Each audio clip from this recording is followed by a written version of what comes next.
routing choices. It's mostly come down to like dungeon decisions. Like one person went into ice, the other went into swamp, and that like decided the game most of the time. But it's not like super crazy things going on. Speaking of crazy things going on, looks like we just started. 2 sanctuary starts. Very nice to see. No Uncle beginnings yet. We do get a map check. Seeing a crystal over at Eastern Palace, the pendant at Desert, and I think it was another pendant at Hera. We'll see when Eri does a map check in a second if that was correct. Both deciding to go up here to the Lumberjack Cave, find out what that tier 1 tree pull is, just some arrows. Gem gets a bomb drop. Very nice. This is actually not a start that I'm a big fan of, but in 1v1, this is probably the way you want to start. You want to get this knowledge out of the way of Lumberjack. It'd be really sad to lose time to your opponent because you didn't look at a visible item and they did. So, very safe standard 1v1 play here from both players, but just a big nothing on the Lumberjack today. Yeah, I can imagine both these players, even Gem with that one bomb, they will just save and quit and then like tackle Kakariko from the south just to get more bombs.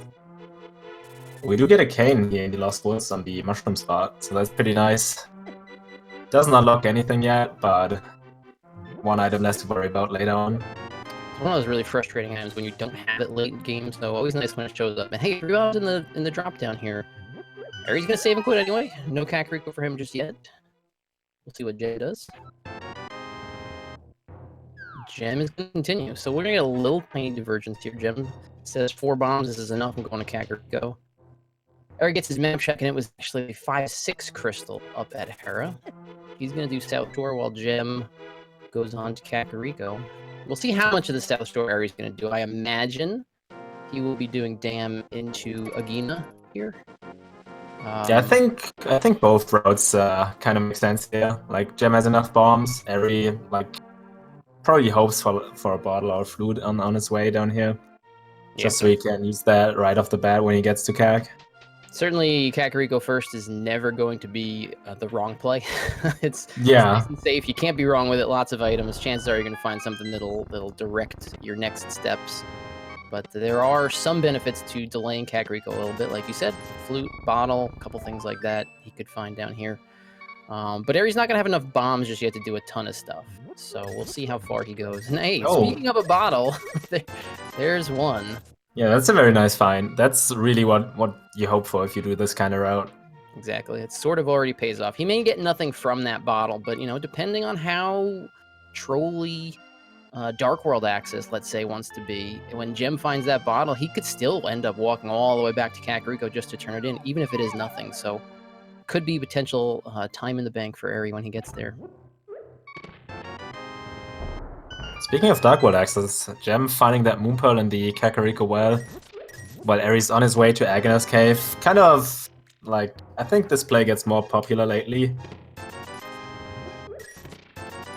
I'm a big proponent of getting Agina out of the way. You're going to check Agina in most seeds eventually anyway. It's slightly slower to do it now, but when there's an item, really can give you a leg up. But Gem has only really found Moon Pearl so far in Kakariko. Plenty of money, it looks like, but nothing else of note just yet. And Eri has decided to, with only 2 more bombs, we're going to head over to Kakariko. Eri could, if he wanted to, make a play up to Uncle, grab some of that magic that's near the Uncle, and use that magic to clear out Mini Moldorm Cave with his cane. But much safer, I guess, to just go straight over here, Kakariko. So Gem just dropped that bomb. I'm not sure if that's... I think Gem just won his money's worth. If he's going to buy 10 bombs, why keep this old one around? But now he has to menu again when he gets to race game, maybe. Very true. Apparently, probably because Eri found something that I missed. So it looked like it was the Quake medallion there. So can't really leave that one behind in good conscience. Yeah. But yeah, we get to listen to this beautiful song instead, so that's also pretty nice. Gem wasting scan lines here by repeatedly mashing that button. He may have lost as much as 1/10 of a frame by now. That's a huge amount of time. I think there were rumors way back in the day that if you spam book, your character moves faster. I think it has been debunked, but hey, it sounds fun. And he probably knows he's got a 50% chance of having his sound be on the restream, so that's worth it. Yes. Gem is going to pick up that Quake. Eri is going to show us Kakariko. The only new thing we're going to get is the bottle, or the Sick Kid, sorry, with that bottle. Other than that, he's just going to find his Moon Pearl and probably... At that point, he's got a decision because he doesn't quite have enough bombs to complete South Shore. He doesn't have enough bombs to complete Escape. He's going to have enough money when he gets done with Kakariko to buy some extra bombs. So there's a couple interesting writing options. And there's a glove from Sick Kid. This is the textbook reason why people have been delaying Kakariko slightly when they have other options. That is going to potentially save Eri a ton of time in backtracking early. You really don't like losing, 30, 40 seconds very early in this. It's not going to feel good. If that is your glove for Dark World Axe, it's not going to feel good for Gem when he gets back there. It could be mitigated slightly if we find Flute, let's say, in Mini Moldorm, and then both players have to backtrack here anyway. But yeah, wonder if Gem... We'll find out. Wonder if Gem is going to check Agon as well, or if he's just going to continue the South Shore road. I'm not sure what his preferred playstyle is, to be honest. But we'll see in a second after he checks that one chest and drains the dam. But yeah, as you said earlier, like, I wonder what Eri's gonna do after this. Probably back of Escape. But what comes after? Like, does he buy bombs after checking the bottle vendor here? Do you just, like, go over to Eastern? Do you just do, like, Cane Escape, maybe? I don't know. But he's gonna have no bombs left after this, so he's gonna have to remedy that, I think, before he does anything. Because, yeah, the back of Escape is a nice option if you've got one bomb. Yeah, Gem is not going to Gina here, so he's gonna just go straight with his bevy of bombs to Mini Moldorm Cave. This can be kind of tricky with just bombs if they don't behave themselves. And actually bombing himself as he tries to get away from that Mini Moldorm. He's got 5 left for this last one, should be no problem. He's got a magic drop on it. He's gonna go pick it up. It's gonna be very valuable picking up that magic early, especially if he's looking forward to Escape potentially with just that cane. That gives him enough magic to get through there. And Eri buying these bombs, I think it makes a lot of sense doing that right now. Yeah, definitely. Hookshot and Lamp here in Mini Moldorm. So we know that is a lot of Death Mountain access when Gem can pick up that glove, but he's not going to have that option for a little bit. Oh, also Eri needed to buy these bombs just so he can check the chicken nut. I didn't even notice. Oh, there's actually a really good chance. I missed that as well. There's a good chance if you've only got 2 bombs that you'll find a 3-pack when you're checking Kakariko. And this is one of those rare instances where there were actually no bombs in Kakariko. So Eri hadn't filled up Well and Blind's Hut. Had to go back and buy one to take care of Chicken Hut. Now he's got bombs for back of Escape, though, so that's where he's going as Gem heads over to Ice Rod Cave. He was 1 hit from death, but avoided those crabs pretty nicely. Alright, let's see what we get here. Ooh, that's a nice find. That's... Oh, okay. 2 out of 3 is not bad. But like the flippers, you like the sword. Not a big fan of the book, but... I mean, if you get it early on, I think that's a pretty good find. Very true. Just so you can, like, check the tablets along the way. Gem looks like he is getting ready to fake flipper, so hasn't picked up his flippers from the back of Escape yet, but we'll be doing the flipper checks all the same. With his Moon Pearl, he can get this done just almost the same speed that Eri's going to get to do it with his real flippers. And he also just found 300 more bucks just to check Zora, so I think that makes a lot of sense. It's a really low-risk play when you have the Moon Pearl and enough money. You're probably going to do these overworld checks when you find the flippers at some point, maybe at a slightly slower pace if you do it now. But if you find an item, sequence break is something handy. That's always good to get out of the way. Yeah, but it looks like we skipped Hobo for now, so let's see how that goes for him. Find some mushroom and another sword. Another sword there. So that's 2 swords out of the way, out of, yeah, I guess technically 4, but we can only get 3 in this mode, because it's hard mode. So Tempered Sword is going to be the weapon we might end up at the end here. Oh, no, Gem is doing things just a little bit out of order in this one. No flippers means he can't get that hammer. He's going to have to backtrack to Kakariko for his glove, and then do the back of escape for his flippers so he can get that hammer for his Dark World access. Eri is going to get it in a little bit nicer of a sequence, it looks like. Yeah, I think Jem knows that Eri likes to do soft show before Kak, so he knows that this is not good for him. Eri just lifting that rock out of practice, it looked like. Showing off that he does indeed lift. No, I think he just prepared this entrance so he could farm rupees. Oh, good But point. now he got That's true. 300. He was 40 short, yeah. Yeah.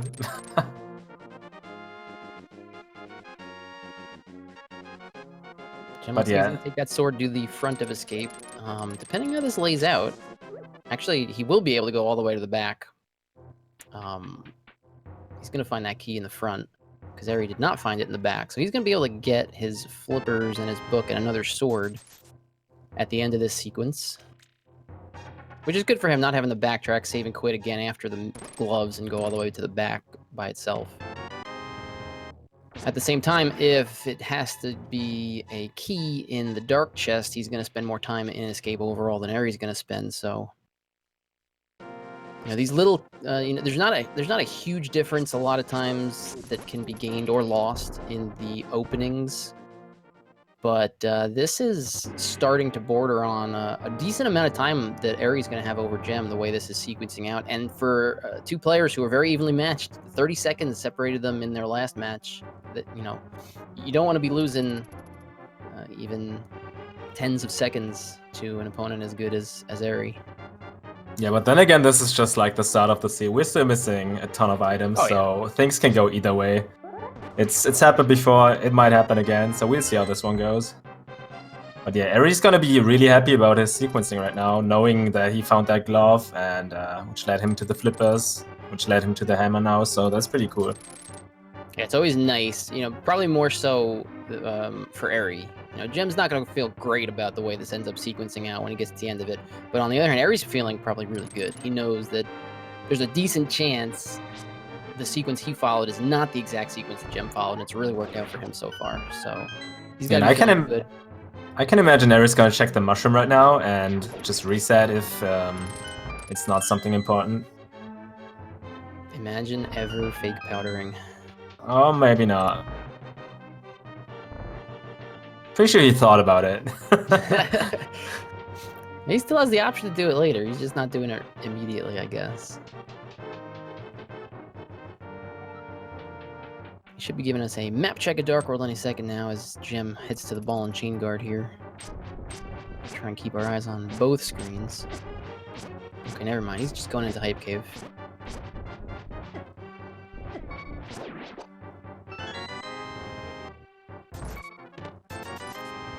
Lots of money from both players, that's all. 3 bombs, more money. Jem Death Warps, he's going to be picking up the key from the Dark Escape chest, which is gonna feel good for him, but actually in the long run will lose him a little bit of time, since this is a chest that Eri's going to be able to skip if and when he ever does the front of escape. So we got a map check from Eri. I saw green pendant on Ice Palace, the blue pendant on Maya, and I'm not sure what the other 5-6 crystal was, but it should be Pod or T-Rock, one of those. Even though I was expecting it, I didn't see a second of his map check, so I assume everything you said was correct. Alright. Oh, it looks like it's Pod, so our checker's doing a very good job. I think it's Chaline from the German community who's tracking tonight for us, so thanks for him. As far as pendant layouts go, I gotta say, Desert Palace, Ice Palace, and Maya are not the worst dungeons to find as pendant dungeons. Not a ton of items locked behind those 3. Never a great feeling when you see Pendant Ice Palace, because that can be really swingy one way or another, but not the worst, for my money, not the worst layouts we can get.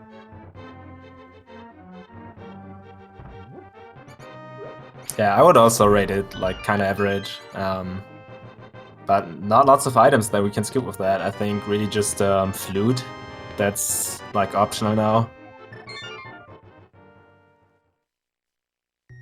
If I'm not mistaken. Yeah, doesn't really preclude us from finding anything besides the flute. Eri did his Hype Cave west route. Didn't really find much. Gem's finished off with the escape. He's got his flippers now. He knows he's going to go get the hammer. The question is after that, where does Gem go? He's probably not ready to go back all the way to Kakariko just for Sick Kid yet. So I imagine we're going to see Sahasrahla, and barring nothing in Sahasrahla, probably an Eastern Palace play. Yeah, which makes a lot of sense in my opinion, like from Gem's point of view. Eri, on the other hand, is going up Death Mountain right now, so I think that's like one of the two options that makes sense in his case. Either do Digital Outcast and Thieves Town, or go up the mountain. Yeah, when you find this many items, especially with the lamp to make this in sequence, can't really be a terrible play. You can get to Hera. That's another big one. You got the hammer, so you know you can get to Hera. You might not find the mitts up here. It might be nicer if you wait for the mitts, but tons of items up here. Really hard to put it off too long. There's actually a danger zone that I think Gem is going to potentially hit, where he could start looking at Aghanim as an option before he goes back to Sick Kid. He's got Dark World access if he completes Aghanim. He's got logical access to complete Aga. He's got the hook shot and the flippers to get to West Dark World. He could potentially say this is an Aga Seed before ever going back over to Kakariko, and if that happens, then that has turned into a massive advantage for Eri.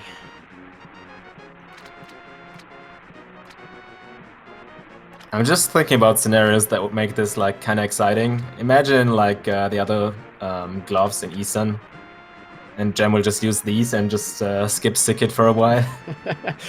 Could happen. You do, whenever you see two diverging routes like this too, you do want both players to find things. It just makes the race more exciting, you know. And if Gem goes off on a quest here and finds nothing while Eri's finding all the items, you know, that's never what anybody wants. So we'll see what Gem does now with this hammer. I expect it's going to be Sahasrahla, maybe Eastern. But, yeah, we find more money here in Paradox Cave. So also find... Oh, this is just all money. Got enough money to complete the seed, that's for sure. Also found our third bottle for Eri. Or the second one for Eri, but the third in general, and the Cane of Burner. Eri fell on that bomb jump a little bit, and Gem has decided that he's not going to waste any more time. He's seen enough items. He's pretty sure this is pointing towards Aga, and that looks like where he's going. Yeah, so I think he's secretly also hoping that this is going to be the boots in here or something, so he can maybe make up time with that. Like, it's gotta feel very bad when he picks up these gloves. Yeah, this is you can understand it.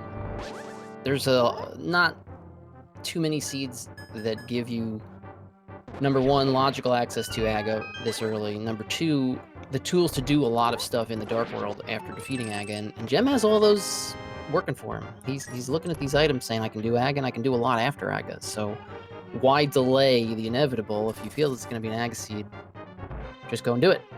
Little does he know. So I'm personally not sure about Eri's Death Mountain route here, but looks like he's just gonna pick this up and go around again. So that's the last bottle, by the way, that we just found, and they were all in the Light World. So yeah. I think Eri's route is because he wants to finish with Spike Cave and not orphan one of the two. This is the longer, more super conservative route. You'd see most people do Hera and then decide if they want to do Spike Cave or Spiral Cave. But Eri's just saying, I'm going to do both. So let's get this one out of the way, go back up, do Hera, and do Spike Cave. It's a little awkward if he finds mitts in Hera, then it's like, well, why did I do Spiral Cave before? But we'll see. But I think it also makes sense. He probably knows that his sequencing was very good, and he can feel ahead at this point, so why not do everything?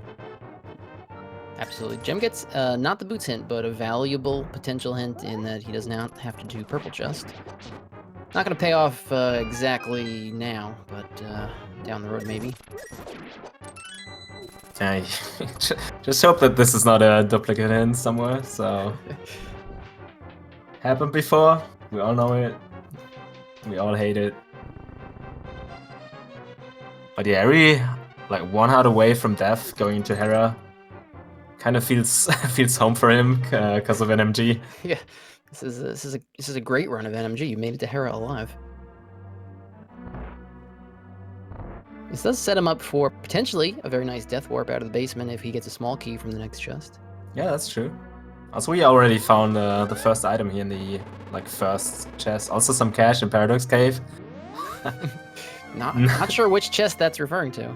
So the hint's not lying. Alright, Eri gets his death warp out of the way, even though he didn't have to go to the basement. Just gonna fill up so he doesn't die upstairs. Gem starting on Aga. Hopefully, for his sake, not too many blue balls, wasting a little bit more of his time. Of course, as I say that, he gets the first one. So what do you do as Gem if you start out at the pyramid? Do you just head for pod and hope something's there, or do you go to West Dark World? I think if you're doing Aga before you even gone over to Sahasrahal and Eastern, you're saying, I believe in the flippers and the hookshot. I don't think he'll go into pod. All right. I would expect him to follow the flippers and the hookshot to West Dark World, and probably get disappointed. Map with some cash firelocked in Mire according to that hint. So we've seen some time-saving hints so far, even though none of them have overtly given our runners access to anything. Yeah, I mean, Myra is a pennant too, so this just became a lot more unattractive. Yep. Just one of those ones you file away in the back of your head. If you ever get the urge to go in there, you add that. I think that was only one blue ball. Oh, they were getting bullied a little bit by that bumper skip. That bumper skip is so hard to do while walking. It's the easiest thing with boots, and if you have to walk past it, the pixels are all the same, but for some reason it's impossible. Yeah, I agree. Also, you have to be somewhat fast, because otherwise that beetle will catch you. Yeah. So Gem gonna pick up these bombs on the pyramid ledge. Let's see where he's heading. Eri starting his Moldom fight here on the right. Probably gonna, maybe gonna switch to Hammer. But I think that just was a poke. Yeah, I think he ended up, he's gonna poke him again there, yep. So, avoiding that fast phase. I was totally wrong about Gem. He looks like he's headed over to Hype Cave first. Hype Cave, okay. Which makes sense too. I actually, that does make sense. There's a lot of items down here. Why have this be the last thing you do in the Dark Overworld when it can be the first thing? So that's totally reasonable. Also, I did not see if Moldom gave us the second item or not. He did. Just 20 total arrows here in Hera. Yikes. Alright, we're probably gonna see the Spagro Cave here, including the hint, alright? And then Spike Cave from Eri. Yep, makes sense. He gets all of Light Death Mountain done in one shot. Can grab Spike Cave, which I count as Light Death Mountain. Meanwhile, I totally caught Gem messing up a chest turn here on the first chest in Hype Cave. Potentially the first of many. Alright, looks like just a troll hint. Yeah, we again see the map check and can confirm part is our 5-6 crystal in the Dark World. Look at you, you got it completely right the first time. Yeah, see, I just didn't see Pod and T-Rock, so I wasn't sure. But yeah, I don't know what's in our bottles here, if we can do that with 4 hearts and an immunity item. But Eri probably knows better. Oh, we have a I think with Cape it would be pretty tight. With Blue Cane, I think he should be fine, provided he doesn't really stumble with any of his movement here. He's, just to be safe, he's actually using the blue potion. I don't think he needed to. Yeah, I think so too. He does have other potions. Like you said, we found a ton of bottles so far, so. Ooh, and I would say that's worth it. Not the worst item to find there, honestly. It's not any progression, but the time it's going to save a player like Eri in menus alone, just being used to menuing over that boomerang so often, and there's even some tactical uses for it. This is hard mode. It is not going to stun any enemies, but the hook shot will, so if he really, really wants to stun some enemies, we've got the hook shot. So. I think we already saw that the stun prize is 5 rupees. I think Gem checked that. We do need some more rupees in this seed, so if they ever need some. Looks like Eri's gonna set up his magic for the fake powder glitch, which we'll see in a second. Yeah, imagine ever fake powdering. Jeez, alright. Let's see what it's got today. Also, I think this was the one time that a player was hoping that if he save and quit in the Dark World, that he would start on the pyramid.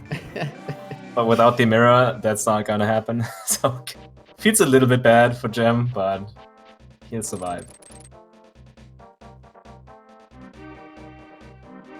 So let's see if that fake powder meme is worth it or not. know that this has served Eri well In the past, yeah. in other big races, so today it's just a piece of heart, but hey, it does give him a 6th heart, so not all bad. Yeah, it's also not too far out of the way for him, because he's just gonna enter Village of Outcasts here. Yeah, which makes a lot of sense. Much better than just making a separate trip back here just for that, certainly. And it's not like he's got Fire Rod and he's headed to Skull Woods now with no magic. He's probably just gonna... He might do the front of Skull Woods anyway, since he's been pretty conservative in what he's done so far. Here's an interesting check from Gem, because he got the cape from the Uncle chest. Alright, and Eri didn't. Too bad this didn't work out for him. Extra money, yeah. Looking for some way for some of Gem's sequencing to start paying off, hopefully soon. But we're kind of headed into the same area for both players now, so if things start falling into one of their laps, the other one's also going to be benefiting.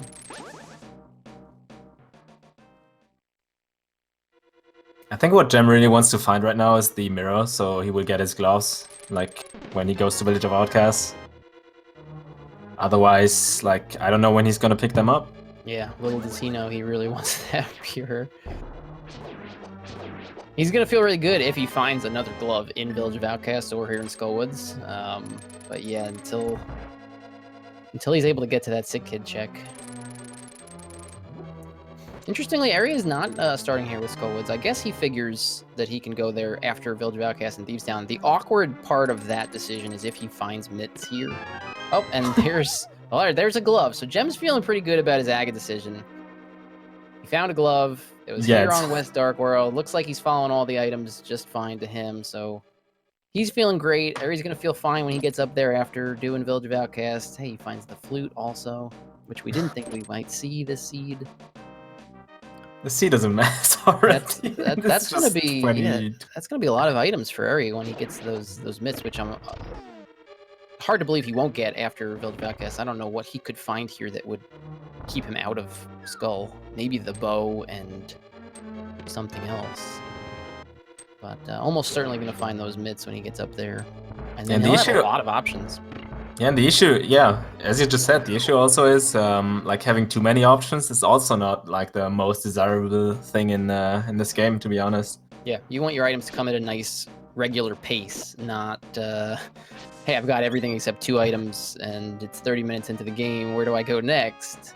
Yeah, because that will end up like having both full clear the game, and then it's just like even again. Like as a viewer, that's totally what we want to see. As a runner, it's like not the best outcome, I would say. And in 1v1, if you find yourself 2 items from go mode and you've got 50 more item checks to do, every time you open a chest and it's not the item you're looking for, you're assuming your opponent has found the right item already and you're losing time. So it's even more stressful in that situation when it's a 1v1. Yeah, I agree. Very easy to picture your opponent is doing everything correct and you're not doing anything correct at all. Yeah, but the truth is both do things wrong. That's always how it goes. Yeah, one of the hardest things in this game is figuring out if you are ahead or behind, I feel. You can be great at this game and terrible at deciding whether you're ahead or behind. There's so many additional factors. It's so easy to just say, I'm behind. My opponent probably found this 20 minutes ago. Really, really hard to get an accurate feel. So 1v1s just become that much more stressful because it's so hard to gauge. No, so we only a little bit of damage here in Thieves. So he's gonna pick up a heart. He's gonna be a little careful. Only green mail for both these players so far. And we also only found 1 item in the front of Thieves Town. The other ones were the big key map and a compass. So there's lots of items left in here. So let's see what both of these we'll find in a second. But yeah, almost 30 minutes in. Things are not looking very good for Gem. Really depending on if Eri goes to Skullwoods next, which I will imagine he does. But who knows? Maybe he thinks the Maya desert area is like more attractive right now. With that flute in hand. Eri has gone through his 2nd blue potion already. So I'm not sure he just stood there for a second. I'm not sure if he wanted to check that in or not, but he probably realized that. Very easy to muscle memory your way past it. One thing that the biggest impact I'd say that hard mode really makes, it doesn't change too much, but there are a drastically reduced number of heart containers, which means for the first half of your seeds, you're not going to have as many hearts as you normally would in the first half of a regular seed. So both these players, 6 and 5 hearts respectively, only on green mail can be kind of tricky for a couple dungeons until they get up to 9 hearts and find their first mail upgrade. It is a little dangerous. And Eri, having gone through a potion here in Thieves already, always it looks great. like he went. It takes so long to get to compared to some other hints in dungeons. It's always annoying when there's nothing there. And he went back, had like an extra menu for that, and then it's just like a joke in. So that's really not what you want to see. So Gem is gonna save a little bit time on that one. And to the basement we go. I always like don't really like the time when runners are in dungeons because there's like not much to talk about. Everyone has seen them like a million times, but I can really recommend you guys take a look at both of these players' movement because they are very good at this game. You can like see a lot of like what seems to be awkward movement, but ultimately saves time in the end. So really take a close look, see what they do, and you might learn a thing or two. And meanwhile, Eri got the maiden from the cell. Gem checked the hint already upstairs in the attic chest. That's what we call it. And let's see how Eri's blind fight goes. Also, nothing really in Thieves yet. Yeah, nothing in Thieves. Gem is going to have the option for Death Mountain after this, after he activates his flute. I would assume that's what he's going to do. Hopefully, let's hope, while activating that flute, he checks the sick kid. Yeah, I can imagine. That will actually give him some time back. Because he can check the Dark Death Mountain after Hera, if he decides to do that. It would be a nice little time save, especially since that seems to be the place that Eri will probably go next. So I would imagine, well, after he gets his mitts, of course.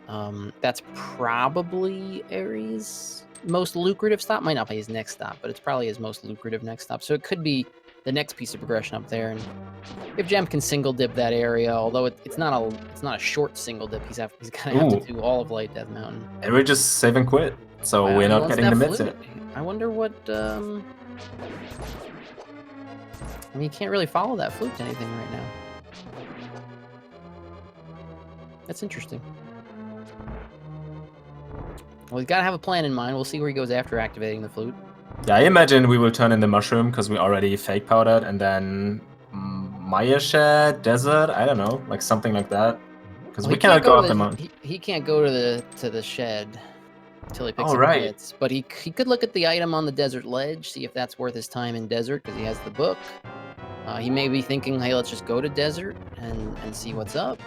Maybe Pardenisen, which, I mean, it's really hard to tell like what's going on in his head.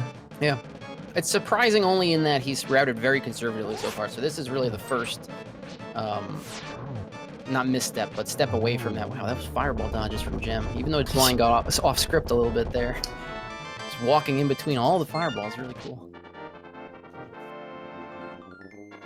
One of the worst feelings is when you're fighting blind and you accidentally spin one of those sword pokes because you know that's just automatically off script now.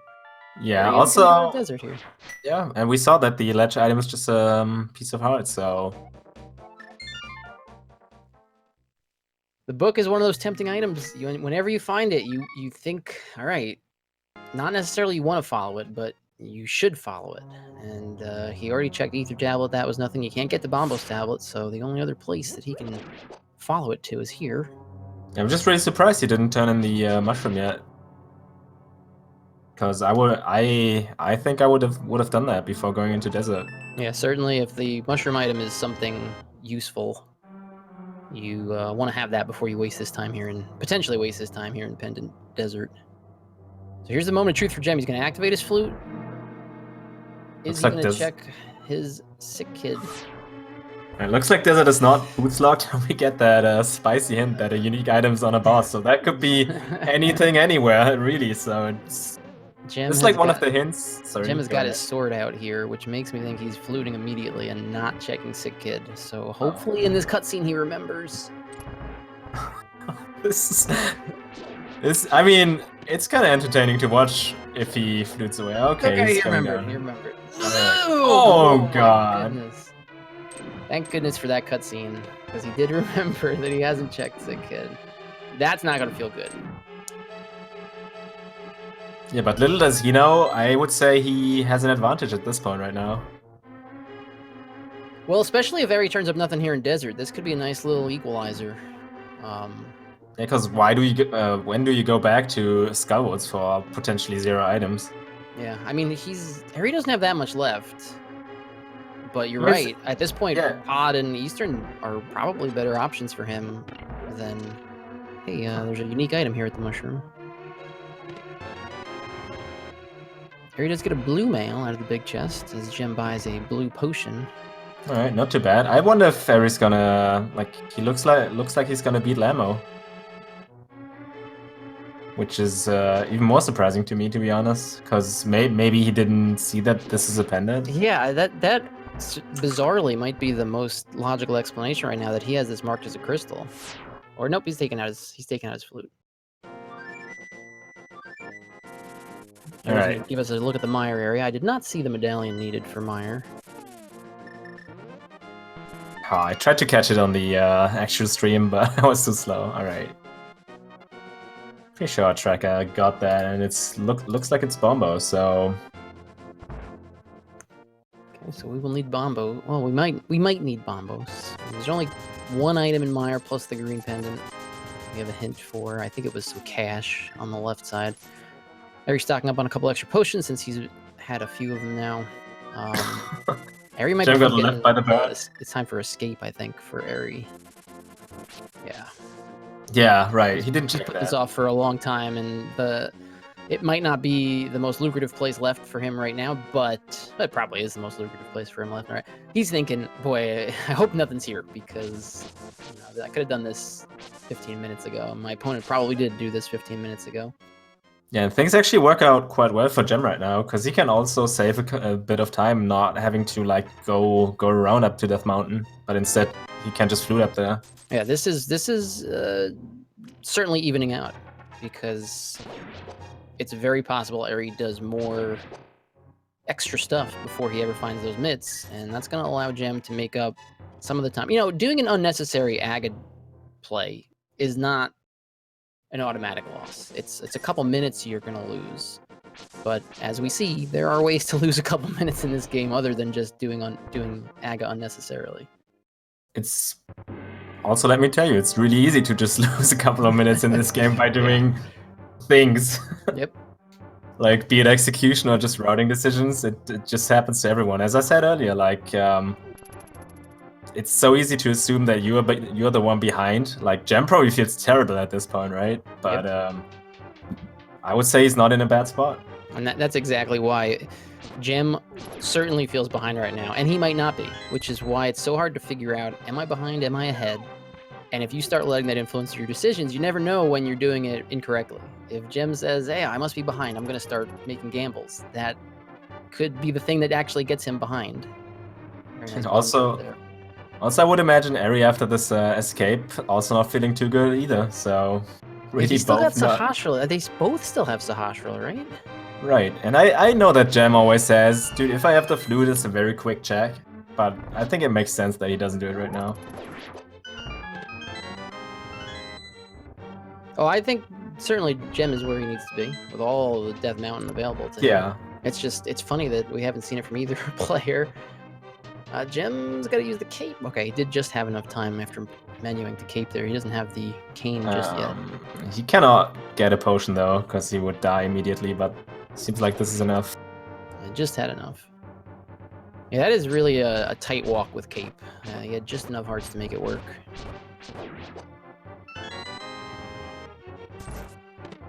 We're also seeing a completely different sequence from on Death Mountain from Gem than we saw from Eri. Yeah, I'm just not a fan. Like how do you route that without the mirror in general? This is just terrible in my opinion. It never feels good. Whatever you decide, it never feels good. Yeah, but I would imagine he just goes up Light Death Mountain here, checks clears Hera, and then comes back, goes down what is it called, Spiral Cave, and then goes over to the Dark World. Yeah, this will probably be Paradox, Hera, Spiral Cave, Dark World. Yeah. That's the way he set this up. And Eri is going to give us a look at Sahasrahla, and if Sahasrahla doesn't have anything, not surprising if he jumps into Eastern Palace and or Pod here. Probably, I would do Pod first if it was me, but he could do either one. Of course, we know he could go to Skull Woods, but we'll see when that happens. I think I would go into Eastern just because I'm right here. Yeah, with no mirror. I would be saying my opponent is more likely to have gone to Eastern, so I'll go Pod. But if he finds a sword, we'll see which one he decides to do first. Or, you know, he could decide on... Looks like it's not Eastern, at least. Yeah, he's not going to Eastern. He could decide, hey, I skipped on Skull Woods, let me just go back and make sure nothing's there. Seems like that's what he's doing. Yeah. Not sure if I would agree to that decision, like from his point of view, but sure. This could very well be something that Eri would not do in a larger race that he would do in a 1v1. I think there are certain strategies and sequencing that in a 1v1 you want to say, okay, if my opponent, you know, if my opponent did this and it's nothing, it's not really going to cost me much time to go here and check it. So if that's his line of thinking, and hey, if there's something here, I need to get it sooner rather than later. If this was a 40-person race, he probably would say, hey, I kind of missed my chance to do Skull Woods. I'm going to put it off for a little bit longer. But in a 1v1, it could absolutely be the right play to do it now because you don't know if your opponent's done it or not, and you don't know if there's an item here or not. And there's a lot of scenarios where you come out even or ahead. Yeah, also maybe behind. Maybe he felt like he did a couple of, you know, gambles with that desert dip and, you know, not checking this. So now he kind of goes back on track of being thorough because that paid off before. And but then again, as I said earlier, like he probably doesn't feel too good about these mids. Yeah, he's going to find them and feel like he should have had them earlier. Certainly because he went through an empty front of the escape and an empty pendant desert palace, and then finds the mitts that he could have had before either of those. That's never going to feel good. So what do you do after this? Like, do you grab the smith and then save and quit, or do you just like immediately abandon that route and go to the mountain? It's such a tough call whenever you have no mirror. Did he get the hint? That... No, that was Gem. That was in Agar Tower, the purple chest. Yeah. Which I think would make it more likely to just get Smith out of the way because, you know purple chest is nothing. I might as well do this right now. It's the last time I have to come over here, and I'll get Peg Cave out of the way too. Yeah. Another player might say, I don't want to orphan purple chest. So from Eri's perspective, if he's worried about purple chest, he might not want to do it without the mirror for now. Because first off, it's a long sequence, and you sort of orphan purple chest by doing it that way. We'll see what he decides. Tough call. Yeah, it's I don't think there's a real right answer. But he has not save and quit yet, so it would seem like he's probably headed down that way. Gem almost fell to the same bumper. It's so difficult. I'm telling you, it's impossible. It's like TAS-only trick if you're walking. See, I wouldn't call that a TAS-only trick, but sure. There's a lot of TAS-only tricks that you might not be aware of in this game. But yeah, Eri's gonna check that ledge, and he actually walks back, which I think is an okay decision. Yeah, I actually forgot that he didn't have that cape the first time. So checking the ledge, and now you're already kind of over here, does make a lot of sense to grab the smith. And he also, as you said, he also gets packs out of the way, so that's really good. He's just offering purple chest, which we know is nothing. And he doesn't, but he might end up not checking it, just cause how this is routing right now. I don't see why you would check just purple chest when you've also got, like Dark Death Mountain and stuff like that to do. It might be on his mind for a while, and he might get to it sooner than he would like to eventually, but I don't see him doing it just yet. But doing these two checks makes a lot of sense, and hey, there's a rod. All right. And now it looks like the race is swinging the other way again, so I mean, that's really what we want to see, right? It's like going back and forth. It looks like it was Eri's race for the most part, then Gem caught up, and now Eri's like pulling a little ahead again. Could not really have started better for Eri, given that he sequenced everything correctly, and we know Gem kind of mis-sequenced a few things. unluckily. But it came back towards Gem a little bit. Now with that rod, I'm not sure when Gem's going to get back down there, if ever. Or at least for a while. He's going to be turning in the Smith while Gem heads to Dark Death Mountain. It looks like Gem is going to be playing it safe here in case Quake is what he needs to open T-Rock. So it looks like instead of getting in the Dark World down here, he's going to go up to T-Rock. And if it is Quake, he can open the dungeon while he's up here. If he finds Fire Rod up here on Dark Death Mountain, then it's kind of a pain. He's got to save and quit, go all the way back through the world to open up T-Rock if he doesn't do it now. So just in case it's exactly Quake, he's just playing it nice and safe. Yeah, but then again... Oh, no, the mirror on Smith. Well, Eri's feeling great again now. Forget about the mitts play. He's feeling great again. Yeah, I was gonna say Gem really does not want to find the Fire Rod up here, because that just means an extra trip that Eri can avoid with that Ice Rod in hand. Well, he probably wants to, but little does he know he doesn't want to. Yeah. So Eri's gonna get an extra check here in the Mire area with that mirror, while Gem clears out, or attempts to clear out, Hookshot Cave. But yeah, finding Mirror on Smith, that's always a feels good. Yeah, and there's Bombos, which you need for Mire. Or might need for Mire. And that's all that's up here. I think we didn't check Super Bunny yet. So, let's see what, that's true, because he's at the top. Boy, as bad as it feels doing mirrorless Smiths, how good does it feel when you do mirrorless Smiths and get the mirror?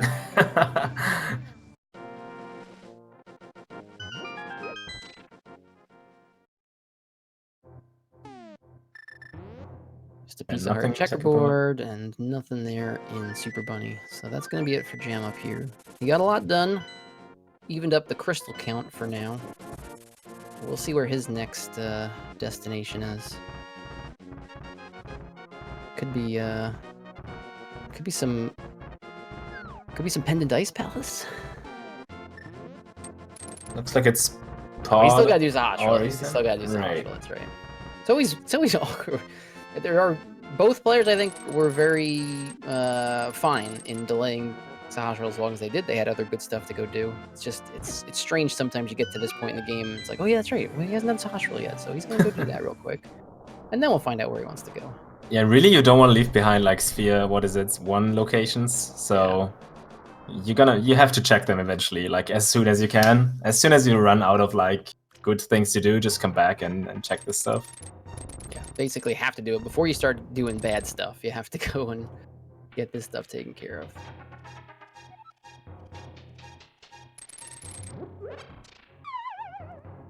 Alright, Gem, where do you go now?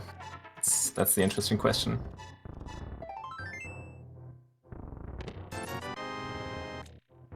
Looks like it's gonna be ice. He's doing it. He's really just got a pile of not great options, so you can understand. So that's kind of his Desert Palace play that Eri did earlier. Yeah, with Bombos showing up recently, he's got the flippers, got the mitts, he's got a hookshot even, got the cane. All these things can kind of point towards the seed wanting you to go to ice. Yeah, also 3 hints in here makes this like a lot more attractive than the usual play, I would say. Like, I would definitely go ice before I went to desert. Yeah, and it's very possible Eri could join him in Ice Palace sooner rather than later. He does have a couple additional things he could do with that mirror, but... Yeah, he can clear all of Swamp, so I would imagine he does that before ice, but if nothing's in there, who knows? So he might also decide to dip into T-Rock and see if we can maybe get somewhere without the Fire Rod. If he feels like doing that. Ooh, looks like we get some Taj bomb strats. I've never felt cooler than the first time I got that to work in that room. I know, right? Mostly because I know how it looks when you fail it and you're just throwing bombs everywhere and getting hit by pin gators. But when it works, it feels really cool.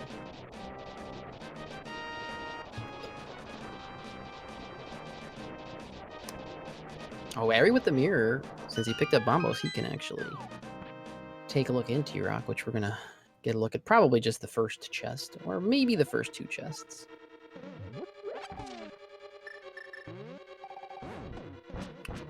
I'm getting the hint for the magic bat here in ice. Also, I just realized, like, when I looked at my notes and compared to our tracker, it appears that Ice Palace is the green pendant, in fact, and not Misery Maya as shown. Oh. So that Ice Palace is even more attractive right now.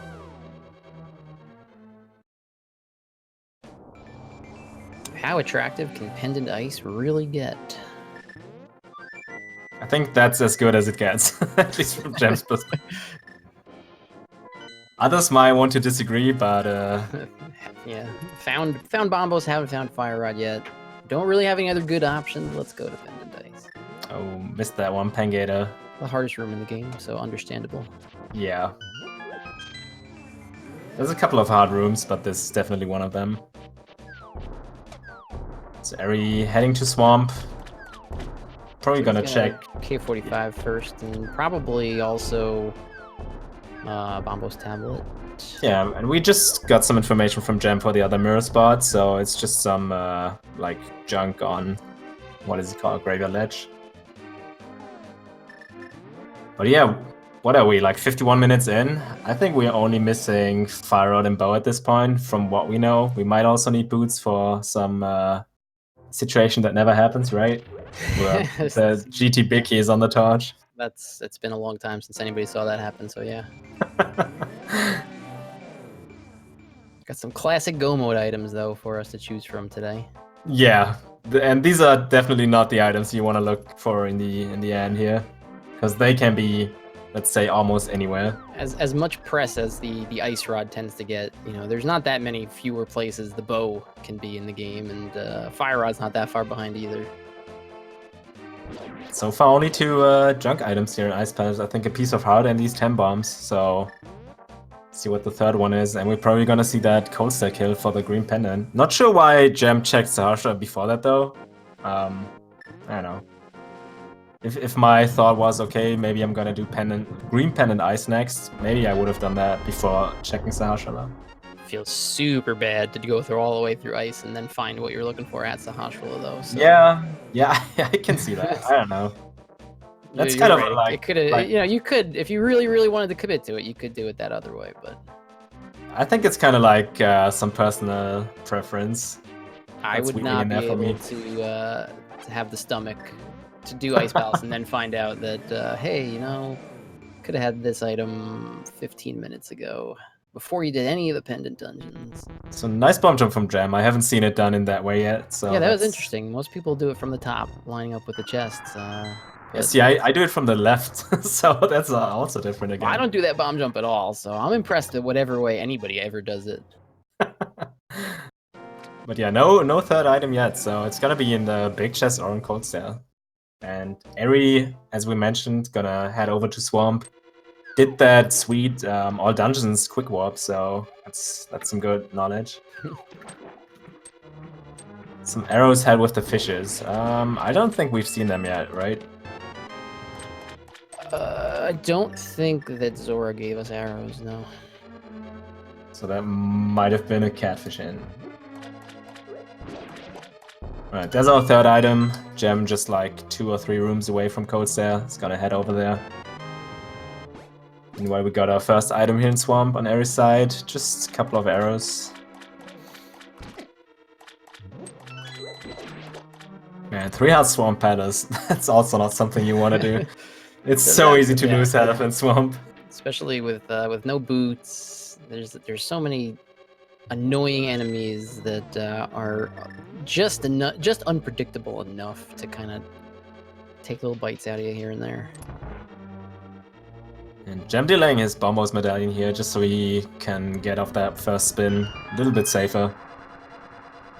Makes a lot of sense. Ooh, a little slow on the swing there. He's got 1 heart. Yeah, needs to be careful because he did not grab that blue mail out of desert. Nope. But he does have the blue potions that he had from the start, and he even bought an extra blue potion, I think, so. Yeah, and even in hard modes, the refills, what, 7 hearts, I think? Yeah, so 7 hearts, he's yep. good. Gets the key from Cole's there. He's got all 3 items. He's got the green pen. He really needs this to be something. Yeah, or at least have nothing in Swamp for Eri here. Like, yeah. that would also work, I guess. Because I'm not sure if you really want to go into Misery Mile when you know one item is junk already. Probably not the preferred play here. It's true, and it's probable that Ares, if this is an empty Swamp Palace, it's probable that Ares' next play could be Ice Palace. But if Ares finds anything here, he's just going to be following that item, I would say. If he finds the Fire Rod, he's got plenty of good options. If he finds the bow, he's got plenty of good options. Yeah, we know Gem just needs to go back to the Smiths and the Hammer Packs at this point. That's kind of what he's looking at. And it's not super hard to get back there. It's just a question of when does he prioritize that over some of the other bad options. Yeah. And I think Gem really wants this to be like the bow right now, because that would definitely work. Fire Rod is not a good find for him, I would say. And this is also not a good find. Yes, there are a lot of things that wouldn't have been good finds, and that is definitely one of them.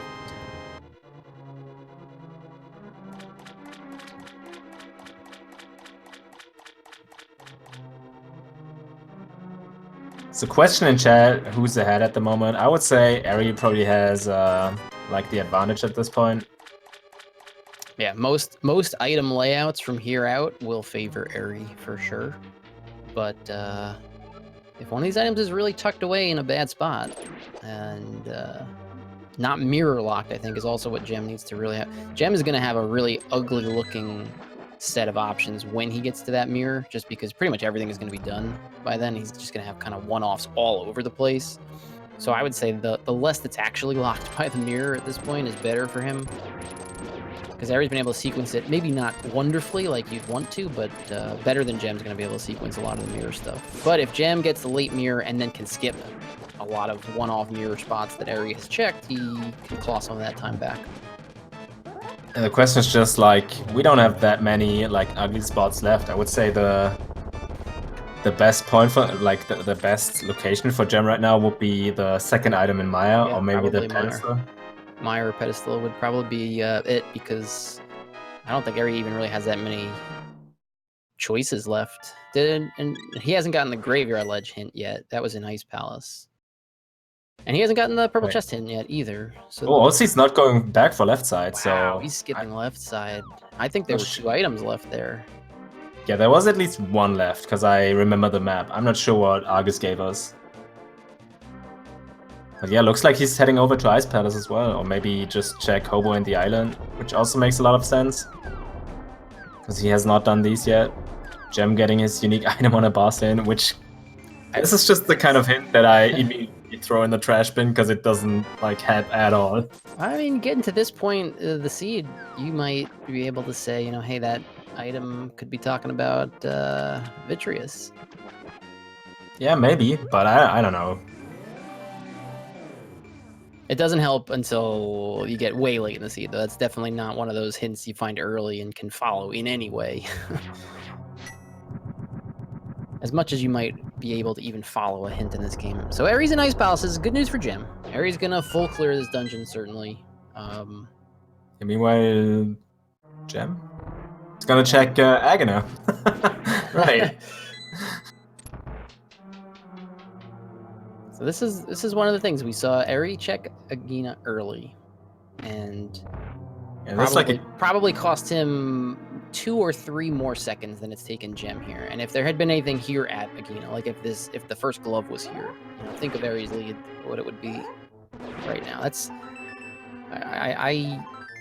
I'm a huge fan these days of just doing the early Agina check to get it out of the way. But you know, Gem does get to save and quit out of here. That is a little bit of an evening. A lot of times if you check this late, you end up walking out and doing other stuff afterwards. But Gem is run out of options. Let's see if he's headed back over to Village of Outcasts, or if he is going to say it's Meyer.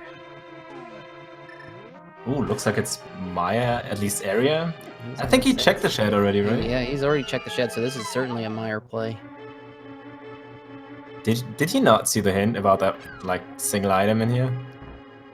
I think he must have, because he's done everything hint-wise that Ares done at this point, and Gem has more hint knowledge.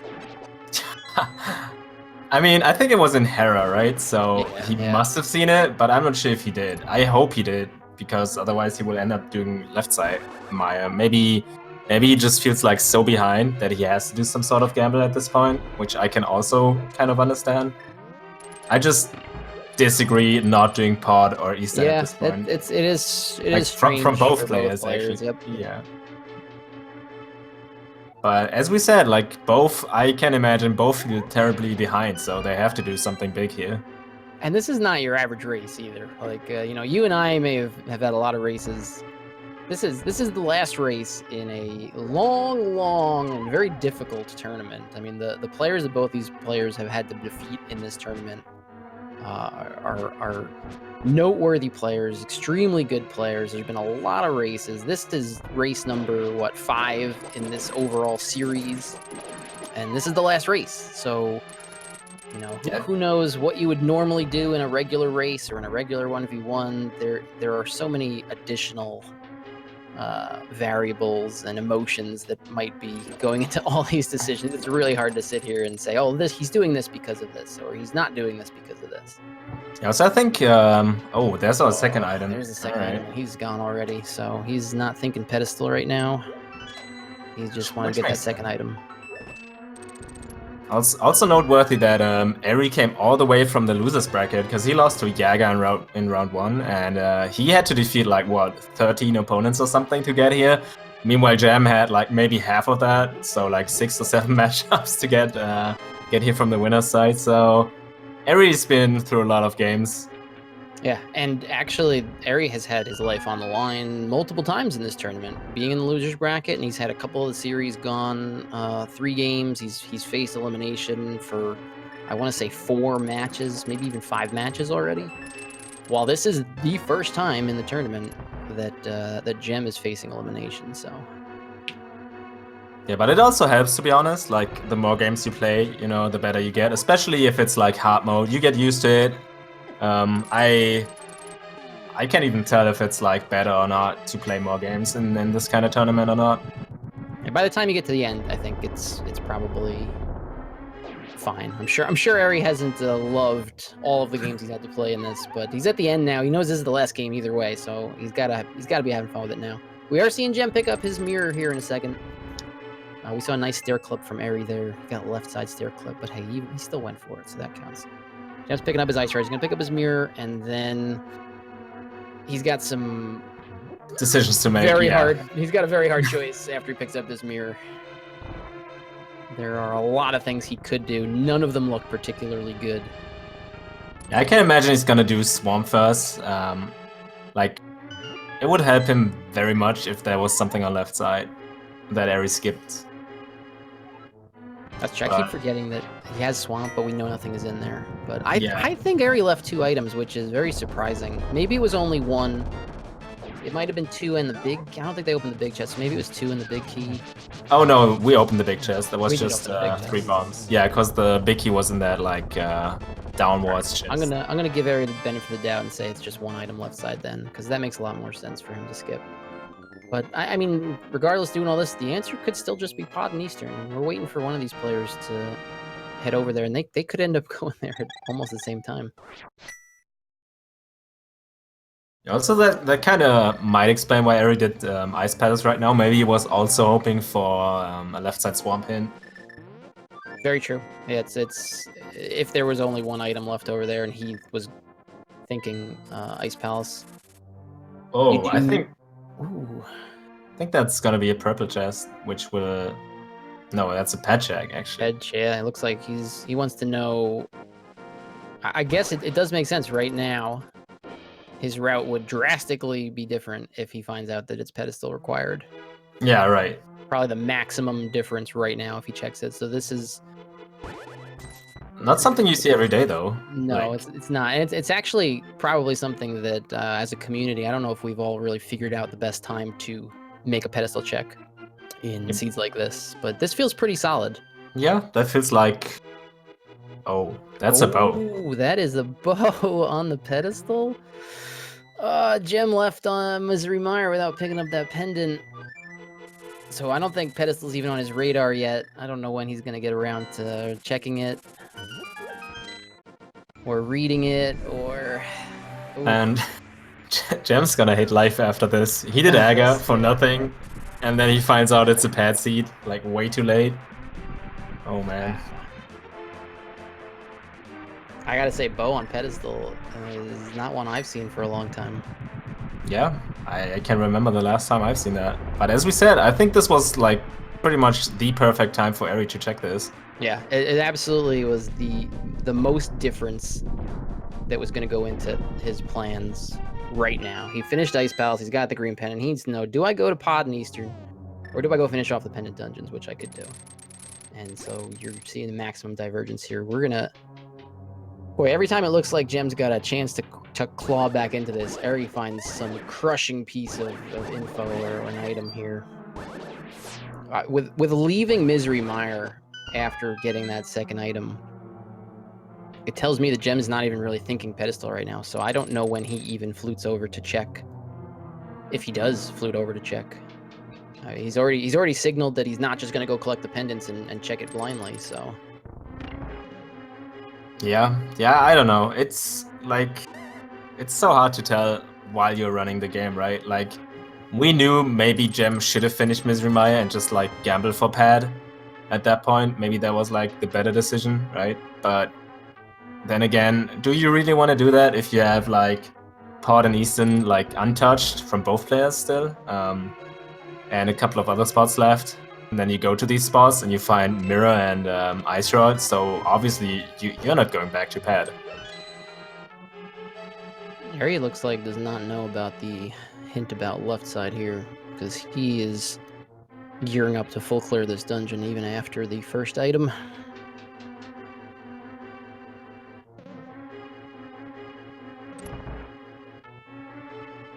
Now there still is at least one item, left side swamp. If that's the fire rod, it makes things very, very interesting, but we'll see if Gem even bothers to stick around and do that. Gem is really running out of locations he even wants to check at this point. I mean, once he finishes Argus and gets no real progression, he has a list of just awful options. Yeah, and honestly, I think like Fire Rod needs to be on left side and he needs to check it immediately. Otherwise, this it's might really, already be game over. It's really hard to see any other or something that leads to fire. Boots left side that lead to Fire Rod. But I think you're right. It's really hard to envision any other scenario where Gem, yeah. Also, I don't know why I'm making fun of Eri for full clearing. He needs the big key, which now he has, and he can go kill Ventress. It's a lot easier to play this game than to talk about it intelligently, let me tell you. Yeah, especially if there's two guys running and both are going super fast, so you kind of lose control of what's going on. Can't get any spooky action with no Fire Rod, unfortunately for Eri, but I think his path is pretty clear. We're going to assume there's a really good chance he can run into Fire Rod doing these bow dungeons after he gets his bow off the pedestal. So if that doesn't happen, we'll find out when we get there. But that seems to be, what, 90% likely at this point, that we're just going to run into Fire Rod in one of the bow dungeons. Also, if we find an item here in Argus, which I forgot what we got, there's only one on the left side left. If it's the compass, then we have two left. So I think he dropped an item, but I guess we'll know for sure in a second. That makes a lot more sense that Eri would only leave one item over there. Yeah, especially if there's other checks open. Eri did not exactly have a great lot of options post... Oh, missing the Ice Rod quick kill. He's going to go for it a second time. And no. It's always hard to get him on the second pass because the timing is just nothing you've ever really practiced. Yeah, there's an item. So only one item left on left side. I cannot see Gem going back for that either. I don't know. He does not have a ton of great options. He might think that's his best chance. If he thinks he's gotten this mirror late and he's in here late, which is absolutely the case, I could see him trying to gamble on this. But, he didn't go for the pendant and mire when he was there, so he's probably not prepared to go all in on something like that either, so... Oh, it's a good call here from Eri. Yeah, you've got 3-4 bottles. You're one hit from death, you might as well make sure you don't die.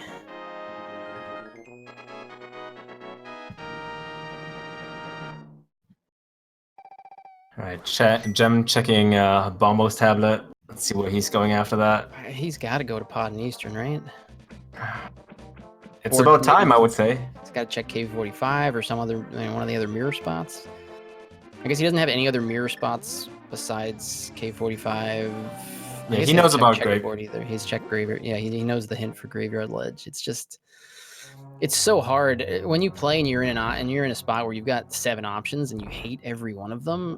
It's really hard to even figure out what to do yourself. So yeah, that's also what you said earlier. You know your opponent like chose the right one, right? Yeah, so you're 100% sure. Oh, my opponent has all these items. That's the only time you don't doubt what's going on in this game, is when you're trying to think of what route your opponent has done.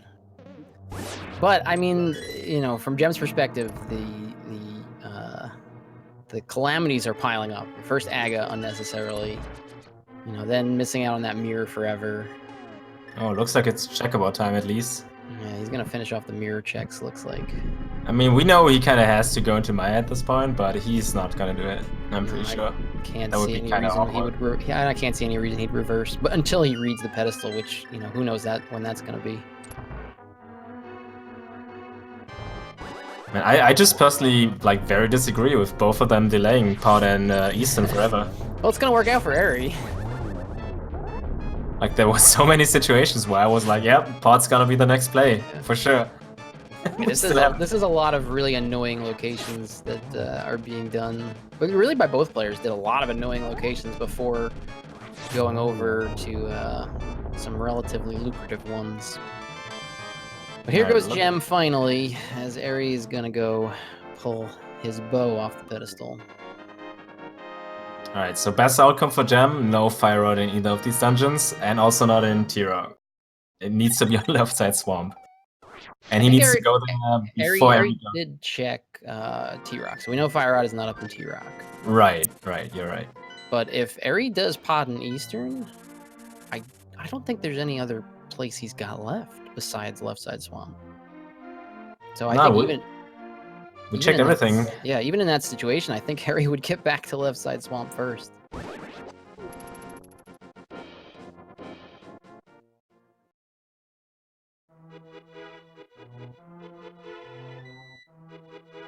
But what if GT Bicky is on torch and the boots are the second item in Skullwoods?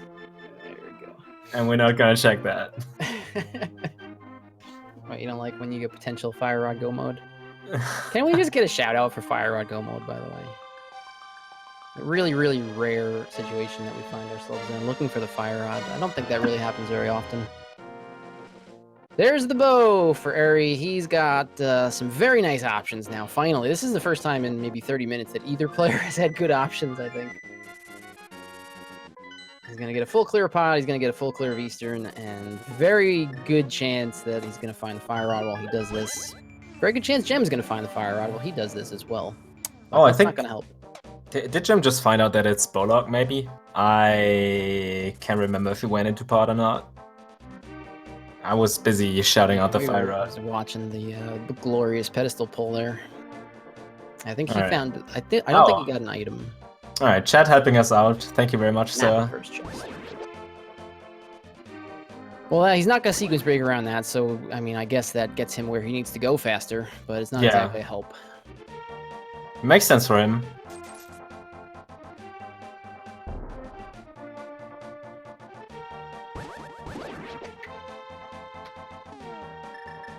Man, this game can be so cruel sometimes. Harry mirroring before delivering Kiki there. I'm not sure if that's what he wanted to do. Sure. I think I've never seen that text box, actually. I would love to say I've never mirrored with Kiki. I don't know if I've mirrored with Kiki that close to the cutscene trigger, but... I just have to make another walk and pay Kiki another 10 rupees.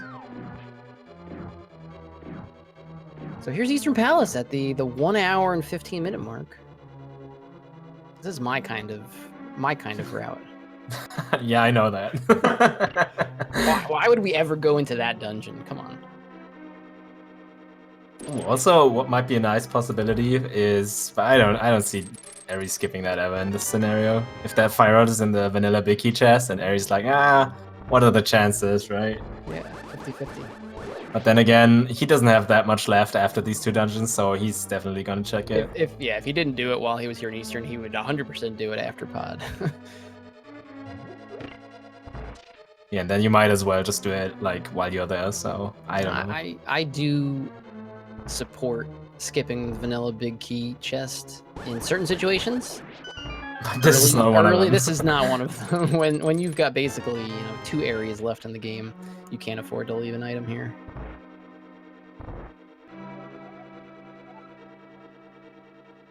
And it is an item, but right, it's the end for Gem right here. So Gem knows that that's not where anything is, or at least that's not where the bow is. I think Gem really only has pedestal left right now, and left side swamp, left side right? swamp. And ether tablet? I don't know. What? Oh, he didn't check T-Rock for. Oh, that's true. He has not gone to T-Rock yet. He couldn't without the mirror when he was up here. Oh, because Bombles was in Hookshot Cave. Yeah, I mean, this is last resort. You're at the bottom of you're scraping the bottom of the barrel now as far as options go, and nobody likes doing this walk all the way up to T-Rock and only T-Rock with no Fire Rod, but given that his list is as short as it is, you understand why. Yeah, like no matter the outcome for him right now, he's gonna be furious at this point, and I can totally understand it. Really, really unfortunate. Just a series of real unfortunate things in this one from start to finish. And sometimes, doesn't matter how good you are at this game, you're gonna get unlucky. Nobody wins without luck, and nobody can overcome a ton of bad luck. Doesn't matter, especially not against somebody as good as Gem's opponent today. So yeah, sometimes it just doesn't work out, and that's rando. Definitely. So, like, both runners, I think, at almost every point made good decisions. Like, sure, we talked about that party soon delay forever, but I don't know. I think still all the decisions make sense. Like, we know them pretty well because they're like close friends of us, and they think a lot while they play and all that. So, like, everything they do, it has a good reason. Oh yeah, neither of these players are a stranger to rando, and when they're not playing, if they're watching rando, they're certainly very cerebral players. So they're thinking about what's right. We're gonna see some Pincus Armo strats here from Eri with the down arrow, very nice. And the bone. Hey, that's the unique item on the box. Forgot about that hint, but yeah, we've got our Boots. Hey, Boots could lead the Fire Rod, but that's not gonna give Gem any consolation. Where's Gem? I think Gem is going to Catfish. Did he not get that hint? Got the hint, but he might not be sure that was what Zora had, maybe. Yeah, I can see that. That would be me in a race. 100%. One of the hardest things about hints is remembering what you got from locations like that, so that when the hint comes up, you can say for sure, okay, that means that other location is what the hint is talking about. And I don't think you or I were really very sure what Zora dropped, and so I'm sure Gem has plenty of other things to think about too. Yeah, it's just so easy to, see a junk item, you save and quit, you're like, yeah, sure, and then that's like end of it. Yep. Especially as you said, like some hint, for me the hardest one is probably always the unique item on an NPC, and I'm like, well, I have no idea if I got that. I've checked 4 someone friendlies so far and can't remember what any of them gave me. So great. Yeah, all right. But yeah, they are the arrows. All right. This has got to feel like extra terrible on top of everything for Gem right now. Yeah, it's just left side swamp and pedestal for him now, and he's going to left side swamp. Which we know he kind of also does not want that to be Fire Out. But then again, he does want it. Well, I mean, it's certainly the best place for it to be for him. I don't know if it's even enough at this point to give him the win. Harry did find the boots, so if he does some of the boots checks, we know it's not Aga required already, but there's 2 boot locations he can check. I just don't think it's going to be enough. At this point, with how this has gone, doesn't matter. If it's here, it'll be closer than it would be if it's just in pod or at one of the boot spots. But yeah, Because we know Gem is gonna do Skywoods and T-Rock, and then have to go up the mountain an additional time, and also do like Vitreous, Desert, the bow dungeon. So it's just a lot left for Gem at this point. So yeah, I cannot see a way. Unless Eri falls to Ganon 50,000 times. We are in that range, yeah. 50,000 sounds about right. Yeah, that sounds accurate. Well, it's hard mode, so of course they'll struggle with it. Oh, also I know that Eri has some issues with Ganon and Reno, especially lately. So Ganon is never harder than in Rando. I know. I don't know why, but especially if that GT Bicky is not behind ice armors. That just makes it a lot worse for some people. So let me see how that goes. Well, we're headed to the back of pod now. A bunch of items back here. This is where we're probably going to find Fire Rod, but never say never. We get some inside information in chat that there's a lot of frustration coming from Eri from the next room, so I can imagine Fire Rod's not in here. This is what it's like to have like a sideline reporter for A Link to the Past Rando. That's a good point, though. Neither of these players is probably very happy right now with the way this seed is treating both of them.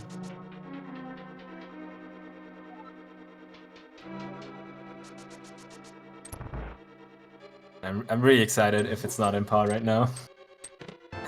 I can see that happening.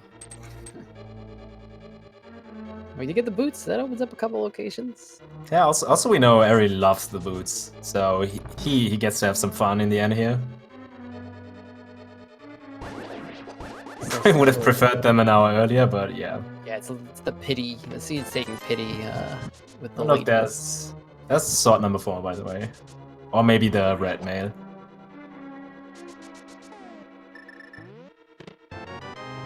Ooh, there it is. All right.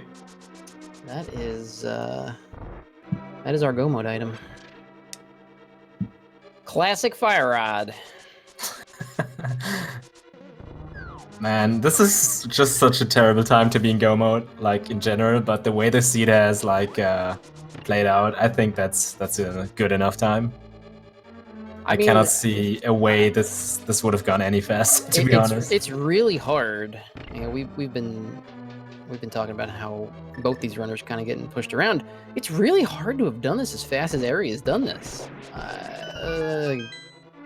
This was a seed that you probably were checking almost everything, and Eri has pretty much checked almost everything except for Left Side Swamp. He had everything else in the game checked. Yeah, and that's really fast to have checked everything in the game.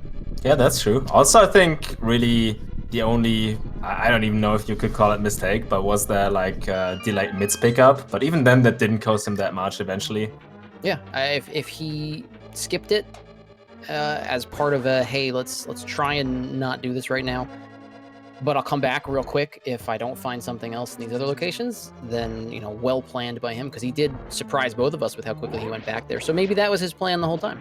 Let's try and get away with not going here immediately, but I have the discipline to come right back if my next couple options don't work out, so that I don't get completely wrecked. Yeah. And, you know, like I said, that could be a specific strat that he would do in only a 1v1. Yeah, I feel like that's a good strat, though. Yeah, it certainly worked out here. If that was his intention, then really well played. And you know, the two big things that come to mind for me for Eri in this one were the timing of the pedestal check, which was really, really good, obviously, because it was pedestal seed. But even if it wasn't, it was really, really good timing for the pedestal check. Yeah. And being able to not get suckered into Aga because he had the bottle before he went to Kakariko. Those two things were the cascades that really helped Gem. I would also say checking that Smith and Hammer packs right after getting the mids. Because that's what ultimately took Gem like forever to get back to, right? Yeah, that's true. That's true. And Eri did not even have the knowledge of the purple chest. So he was prepared to do that in Orphan purple chest. So that's another check he has left, though. That's true. That's one other. That's true. He skipped the two things. Because he didn't... Did he get that hint, though, eventually? Where was that hint? That was in Aga Tower still. That's true. That was the Aga Tower hint, so that's the one he could never have gotten.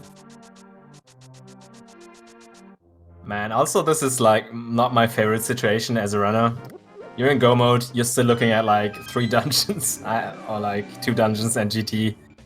It's just, I mean, obviously it kind of feels good to go mode some sort of dungeon or like some sort of go mode, I guess, but it's still, you kind of want to be done already because you've played this game so many times and you're like, all right, I found all the items, so now it's just like running through the rest. I do know this is Eri's favorite time of the game though. In go Yeah. mode, just gets to execute. So maybe he appreciates having extra dungeons to do while in go mode. Yeah, I was gonna say like we also all know that this is like some important time of the game because this is where execution matters most, and that's why Eri loves that, right? Yeah, it is not uncommon to see 2 players get in go mode and then for one player to still gain, you know, a minute or 90 seconds on another player. And that's not going to happen in this instance because Gem is a top execution runner as well. But, you know, it's not just routing that matters, clearly. When you get 2 players who are as good at execution as these 2 players are in the grand finals, you know that it's not just your route. It's a combination of how you route and how you play. And seeds like this that show you Aries, and Gems for that matter as well. Both of these players, I think, had nice conservative routes that, if they had gotten aggressive at various times, could have really bit them with, you know, extra double dips and things like that. But, you know, Aries' sequencing just happened to be right, and the fact that he was able to route conservative, really nice moth fight there. I didn't think that 3rd hit counted, but apparently it did. That was very, very clean. You always know it's a nice moth fight when none of the spikes start moving, and I think the bottom one just moved like an inch or one something. missing. So that's as good as it gets, especially since he had to take a heart of damage at the start. So pretty well done. All right. Meanwhile, Jam on his way to finish up Misery Miner, get his 3rd pendant actually, and he's gonna grab the bow after this. Sadly, we estimate that this is not gonna be enough, but we'll see how it goes. Yeah, after the bow, he's going to have to finish off Eastern and Pod, and he hasn't done any of Pod. He'll still need to pick up the Fire Rod. There's all the way in the back of Pod. He'll need to clean up Skullwoods and T-Rock, so you're looking at a likely scenario of Eri finishing before Gem is in GT. But, you know, this is the way it goes sometimes. You can't always get the race that these 2 had last race, where it was, you know, a 33-second difference, and both players are on Ganon phase 4 at the same time. Yeah, but that's why these like super close races are also very exciting, because it doesn't happen like super often. It happens occasionally, I would say, and it's always like very nice to watch. Sometimes it is a big difference that, you know, a big decision that makes the difference in a race, and sometimes it's just a small one. You know, a couple small decisions just snowballed into really big deals in the seed, and that's the, you know, as a runner of this game, that's what you risk anytime you start up a race. You know, I could get really wrecked here. Jam needs to be careful. Okay. Speaking about getting wrecked, oh god.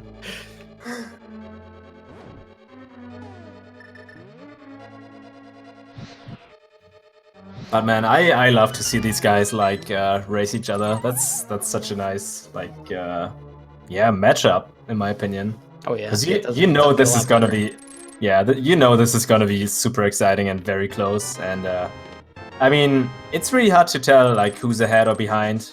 Like we had some trouble earlier, you know, deciding, all right, did Gem come back? Did he not? So yeah. Yeah, the final time in this race is not going to be a great representation of how close it was for some of the races. Like it was very seesaw. Okay, Aries got the lead. Oh wait, no, never mind. And now Gem's coming back a little bit. Okay, then it was back the other way, and it was kind of seesaw back and forth for a bit. Yeah, it just comes down to, you know, the timing of. I guess the end thing is the timing of the pedestal check, and it's just you can't route based on worst case scenario. Eri getting a little. Oh boy. Oh god. Okay. He's prepared for this situation. Also, I like that he remembered that he cannot use the blue cane there, because I would have done that. Because I would have been thinking about, all right, let's get the cane because it has no delay, and then I would have just ran into the chain jump and died. But yeah, good thinking and very lucky outcome.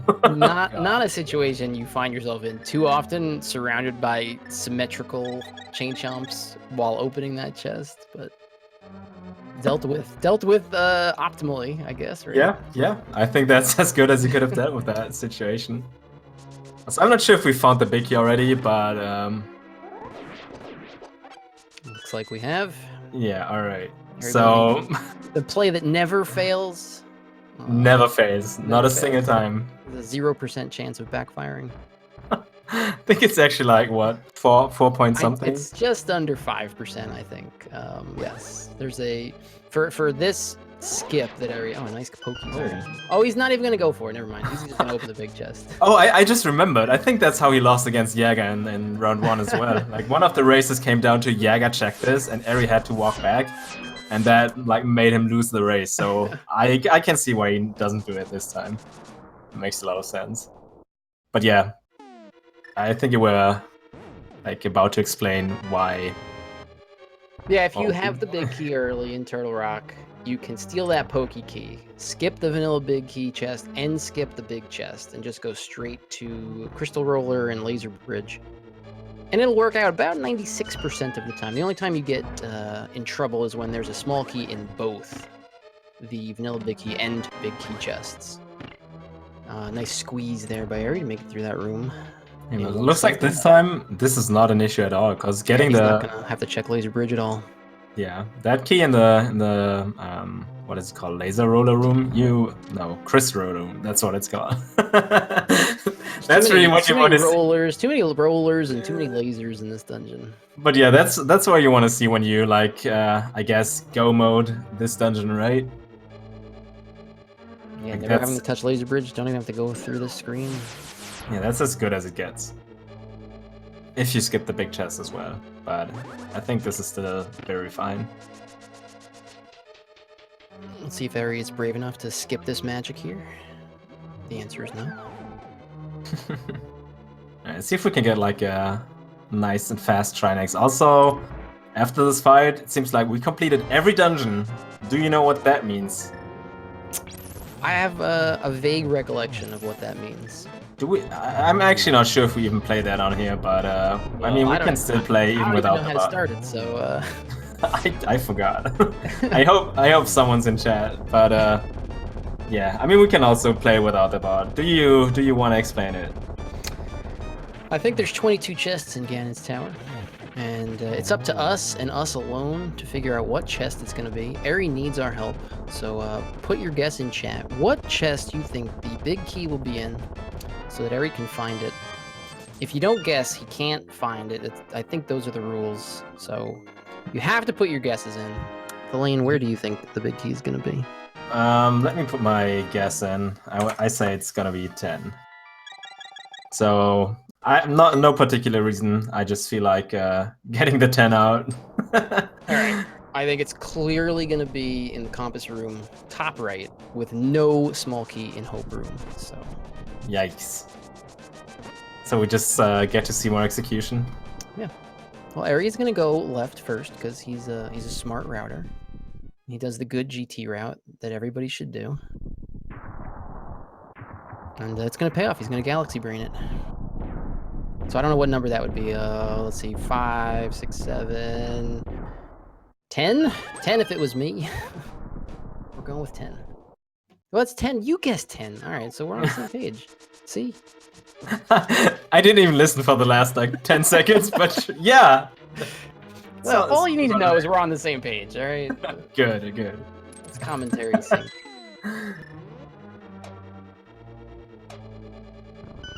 Man, I'm not a fan of that strat. I know you love to do it this way too, but I really want to check Hope Room first. I don't know. It's picking up steam. That's all I can say.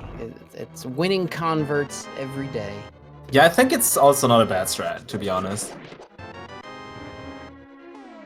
Look, I might have to try it a couple times. You don't even have to kill these Stelfos. It's great. Yeah, that's probably the like only positive part about this. It's gonna be right here now, so I'm ready for it. Hey, there we go. Hey. Galaxy Brain. What number was that? 5, 6? Number 6, I think it was, right? Yep, sounds right. 7? It wasn't 7. I think No, it was not 7. 7 was the second chest in there. He opened 7 chests. Torch buddies, dude. Torch is number 1. Then we get 4 chests in the staffers room, and then we open the 6th one in with the big key. So who's trying to lead us astray? Who is that? Who is that in chat? I don't know who that is. Who's Ravis? Yeah, who? I'm not sure. Nobody knows who that is. All right, we're seeing some nice execution here from Eri in these mimics rooms, and that Spike. This is GT that Eri is completely used to. He's gonna get the dash through here. You're seeing one of the best any percent NMG players going through Ganon's Tower exactly how he's accustomed to. So it's very hard to do Ganon's Tower faster than Eriror is going to do it here.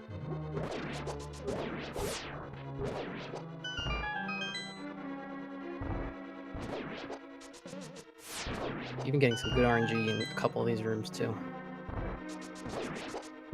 Yeah, looks like we got some good RNG, right? Doesn't even need the menu to fire out there, so I'd say that was a pretty cooperative gauntlet. I feel like we're gonna menu here though. I don't like the menu after the spin, but yeah, we got pushed a little bit to the side too. I think we missed a swag boom from Gem, by the way, in the turtle peg room. If we missed a swag boom, Gem, I'm sorry. I mean, you kind of caught it, I guess. Otherwise, you wouldn't have mentioned it. I right? saw the boomerang coming back to him, so I don't know if he actually got the swag boom, or if he just walked to the top and did it. Sure, all right.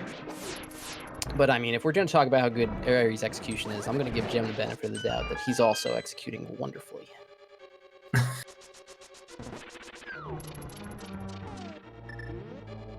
Yeah, look at these slashes, dude. That's like next level B button pressing. Well, it's hard to execute well. He hasn't picked up the boots yet because he hasn't killed Armos. So Right. he's going to be able to kick his execution up to the next notch in about 3.5 minutes. Man, this seat is a mess. I would imagine, although he's not going to love it, I would imagine we will see Gem tap out after Eri finishes. Because he's still going to have a good portion of this left. Oh, there's Ether. Eri checking these upstairs chests. That's kind of surprising. You're right, we have no silver arrows, and there's not much left in the game, Oh, that's I true. guess. You're right. No silvers yet. So I guess that makes some sense. I'd say Eri's going to be pretty comfortable doing silverless Ganon if it comes to it, though, so... Yeah, but since these are like right on the way, why would you not check it? And Yep. as I said, there's like, what, 7 chests outside of GT left for him. Well, this is his last shot at silvers. Let's see if he's got them. Man, kind of disappointed that we don't see Hover. But I would also not do it in this like very last finals game.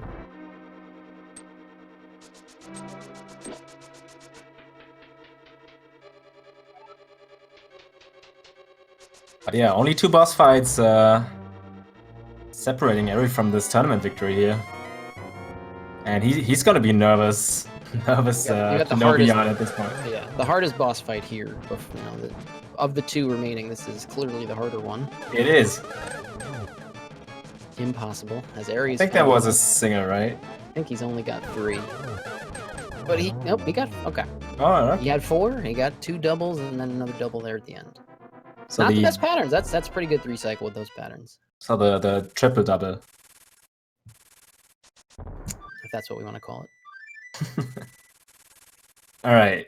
So Gem finishing up Easton here on the left side, while Eri's dropping to Ganon. Man, this doesn't feel good.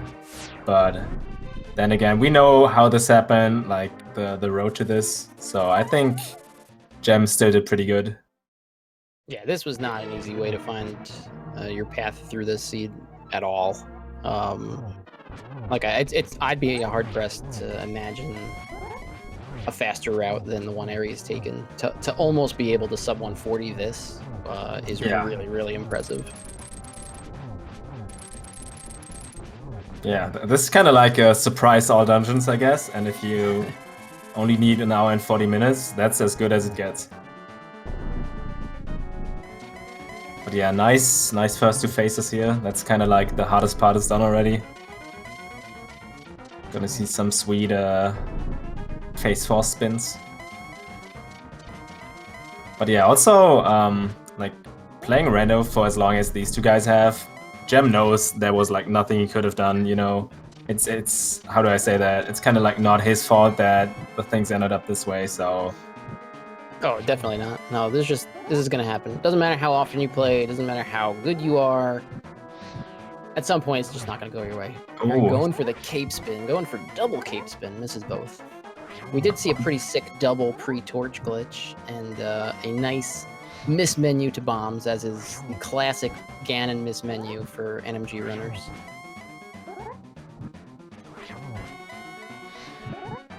But he's got Ganon in a good cycle now, so this should finish it off after one more torchlight. Not quite low enough. Man, this is like the most nervous moment. You really hope your opponent doesn't dot on. Don't want to see that snipe. This exact point. The 12-second little cutscene here that you got to sweat at the end of every race. But he made it. Eri has finished. GG to Eri. He's taken the series. He's taken both series. He's taken the tournament. What a tournament, man. The 2019 A Link to the Past Randomizer German tournament. Get your GGs out for Eri, one of the best runners of this game, and he proved it again here. Yeah, definitely. GG's to Eri, man. Like, he really earned that, coming from the loser's bracket since round 1. Oh, just so many matches he had to play. And against, we talked about it, I think, pre-race. A lot of big names, yeah. Yes, this tournament is almost indistinguishable from just what you'd get if you just had a tournament of all the best Link to the Past randomizer players. The names that both these players had to beat on their way to this matchup are just the who's who of A Link to the Past randomizer. Yeah, it's really insane. Like I said that to you before the match. Like when I sign up for these, like both the German tournaments, I just read through the names. I'm like, man, this is gonna be a tough one, right? Because there's just so many good German players in this game. It's really insane. Not sure why this is like getting as much attention here in Germany, but I really like it. So yeah, Eri, as a fellow, I would say half German at this point. He definitely earned that. I think this is where, you know, he's now officially winning this tournament. I think yeah, that just made him 100% German. Yeah. That's the end of that. That's what he needed to win this for, I think. But yeah, I mean, would have also been fun. Like Gem definitely, we can't undermine that. He would have also like earned that victory, in my opinion. Both of these runners. There's no doubt that Gem is one of the top players in this game. He's already won one of the biggest A Link to the Past community tournaments that we've ever had. In the summer tournament last year, taking first place in that. He's a mainstay in any of the community races, dailies, weeklies. He's always had good tournament results. Here he is, not losing a single series until facing Eri in this tournament. Like we said, against really good players all the way through the winner's bracket. So playing match after match against players who had not lost yet also. So everybody walking away from this will do so knowing that, hey, these are two of the top runners out there. And this was just a little... The finish time ends up being a little disappointing, but I think there was a lot in this seed that was very interesting to watch. The differences between the two runners, we did get some drama back and forth. And at the end of the day, it shows just how one good decision can turn things into a huge victory, and also how you don't even necessarily have to make a wrong decision for something to go wrong. Because I don't even think Jammer really did anything wrong. I would agree. Very little things that Eri ended up happening to do that, in 98% of seeds would not even matter, that ended up mattering hugely in this one particular one. And that's the essence of Rando. I think that's what makes it interesting to play. I think that's what makes it interesting to watch. Just the fact that little things like that can end up being the big difference. Chad kind of pointing out that one sentence you just said. It's possible to make no mistakes and still lose. I mean, for some people that doesn't sound as interesting, but it's true though. It's true. I don't think it is true. Yeah. I don't think we can point to anything that Jem did and say that is objectively wrong, and that's why he lost. You know, it just happened to be that the things he did, which are perfectly fine, didn't work this seed. Yeah, that's just so much like things that go into making a decision. Is it like, okay, I'm feeling this dungeon today, or you know, you're in a bad mood, so you're like, oh man, I don't want to do Ice Palace if I'm in a bad mood, or you're like, oh man, this time I go for density.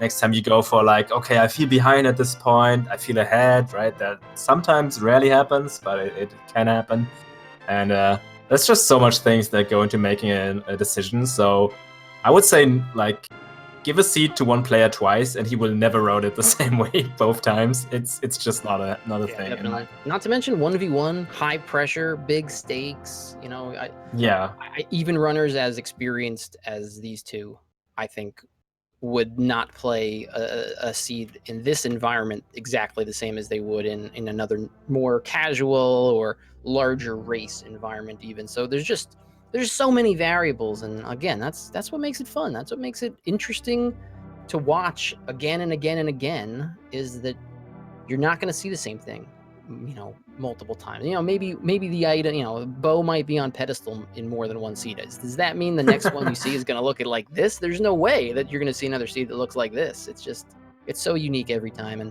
it's even better when you get to watch two really, really good players go at it like this. So just a super good game, and really happy to have been able to watch it. Yeah, and I can also recommend if you want to see more of these guys, just 100% go and give them a follow, because they deserve it. I think Eri's streaming like super regularly. Jem does like his occasional race. I know that. So definitely go ahead, watch them play more, ask them questions if you are interested in like getting as good as they are, because I can definitely like promise you they will give you answers. They will be good answers, and in case you're wondering, they are not going to be here for an interview for a couple of more minutes, because they will give a interview on the German restream first, and then they will head over, because this is still the German randomizer tournament. So we are kind of second place in that one, I guess. That's fine. Okay. We've got so much to talk about with this one anyway before they get here, so it's fine. Yeah. And by the time they come here, we just we're just out of questions. Yeah, exactly. We'll just ask the questions to each other the whole time.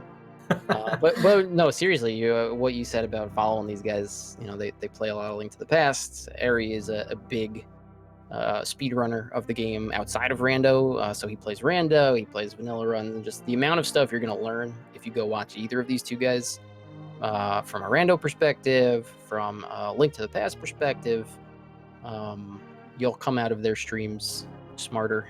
So, mind blown. I would say mind blown sometimes. Mind blown, yes, absolutely. I just remember that one race. I think it was the first race in the first series between the two, and Jem suddenly started to powder bushes in hopes to get a fairy. And I was like super surprised, and so was my co-commentator at that time. Like, we have never seen someone use powder on bushes, but apparently that's the thing. So, as I said, just go to their streams, watch them, and you will I don't know, you will just be surprised what's in this game that you have never seen before. Endlessly rewatchable. It's just it's a good time. At 116 Pegasus boots there for Eri, not what he was looking for. Yeah, that's not a good time. 813 first sword. They both found swords early, and they both found swords in different places. Yeah. I would say we didn't find the powder, which is funny, because powder is probably the one thing that hard mode changes the most about the game. I don't think there was really anything about this seed or about this playthrough where hard mode really came into it. Maybe that's chain chomp situation. Outside of not going to Berna, where maybe he could have gone to Berna in the chain chomp room, yeah. And we're joined by our two competitors, Eri and Jem. How are you guys doing? I'm doing pretty good. I can't complain. You mean it's possible to have complaints about this seed? I'm not sure what you're talking about. If you ask Jem. Yeah. Well, first off, Eri, congratulations. Jem, congratulations as well. You both did a really we've been hyping up the entrance and just the the number of really great players you both had to go through to get all the way here. So, and the number of really cool matches you gave in the finals, even, and this one included, even if the final time ends up being kind of lopsided, there was so much back and forth that was so interesting to watch. So GG to both of you. Eri, will you delay Kakariko until the end of time after this one? Yeah, I don't think it could have really gone any better, could it? That was pretty fortunate. Dance game. Of course, the only thing that didn't work out was your GT route, but I also continued doing it. Don't worry, the lane already got on me about that. Good job, Ganon. I'm proud of you. Thanks. Also, I think both of you guys probably felt bad picking up the mids, even though these were like different mids that you guys picked up. Like Jem obviously knew, okay, I got debated into the Aga play, and Eri was like, oh man, I just should have done Skullwoods immediately and not like do Desert in between or something. So yeah, it didn't feel too good, but on the other hand, it didn't really isolate any weird occasions. So I didn't really feel that bad either, even though, of course, it also delayed me getting Mirror and Ice Shroud at that point. Because I did. I don't remember if I did Mire area before or after. No, you did it after Mirror. Yeah, exactly. So, I think if you felt bad about getting the mitts and skull that late, it was probably replaced pretty quickly by the fact that you immediately kind of went down and got your Mirror and your Ice Rod like right after. Whereas if you got mitts late and then decided, I got to do some other mitt stuff first, and then eventually come all the way back and get Mirror in such a bad place, it would have felt a lot worse. But because you got Mirror, then you basically could full clear everything else so efficiently that it wasn't as big a deal as it could have been. Yeah, and that's exactly what happened to Jem, sadly, because he got his mid super late, and he was like, all right, there's so much stuff that I can do right now, let's not do Hammer Pags and Smith, which I think it makes sense, as we discussed a little bit while we were waiting for you guys. Like, no decision on both ends was like bad or, wrong or something, so it's just like was unfortunate for Jem, and Eri got like, I wouldn't say lucky. Nah, I wouldn't even say that, because that scene was like pretty bad no matter how you look at it. But yeah, Jem just got like super unlucky, I would say. That's probably the most fitting description of what happened. Yeah, like if you want to find out the most unfortunate route through the seed, you just need to watch me.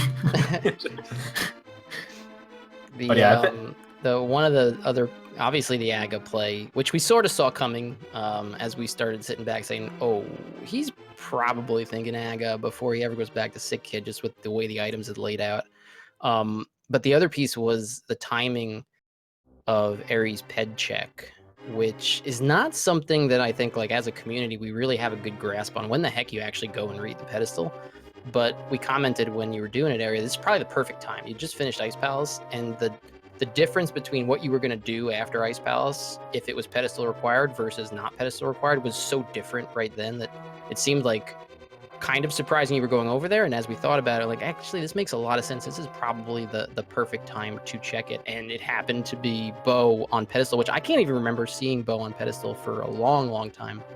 Neither of you had been to Pod or Eastern yet, which, the Lane and I would have gotten wrecked by this seed too, because we keep saying, oh, they got to be going to Pod and Eastern now soon.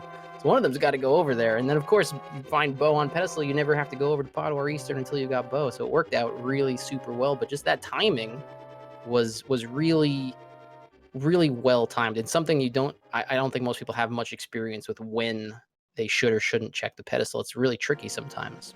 Mm-hmm. Yeah, agreed. I was thinking of doing it at the same time as I did it last seed, where I did it the first time I entered the Deutsches ALTTPR portal.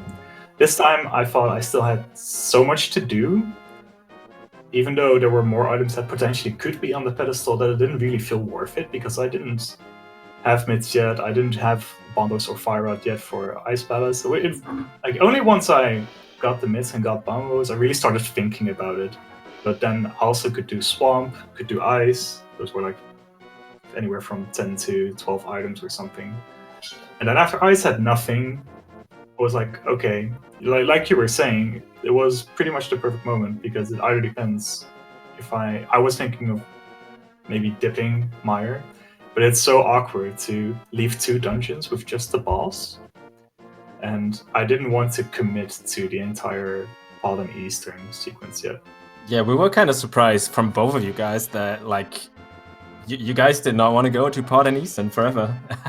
Like I was sitting here at some points, I was like, yeah, that's got to be the Pod play, right? And then nope, you guys just went somewhere else. Be it like Ice Palace, Misery Mire, Desert Palace, like you just went all the pendants before going that. So it was kind of interesting to see. I don't know. I would have definitely lost this as well. So. But we had so much to do.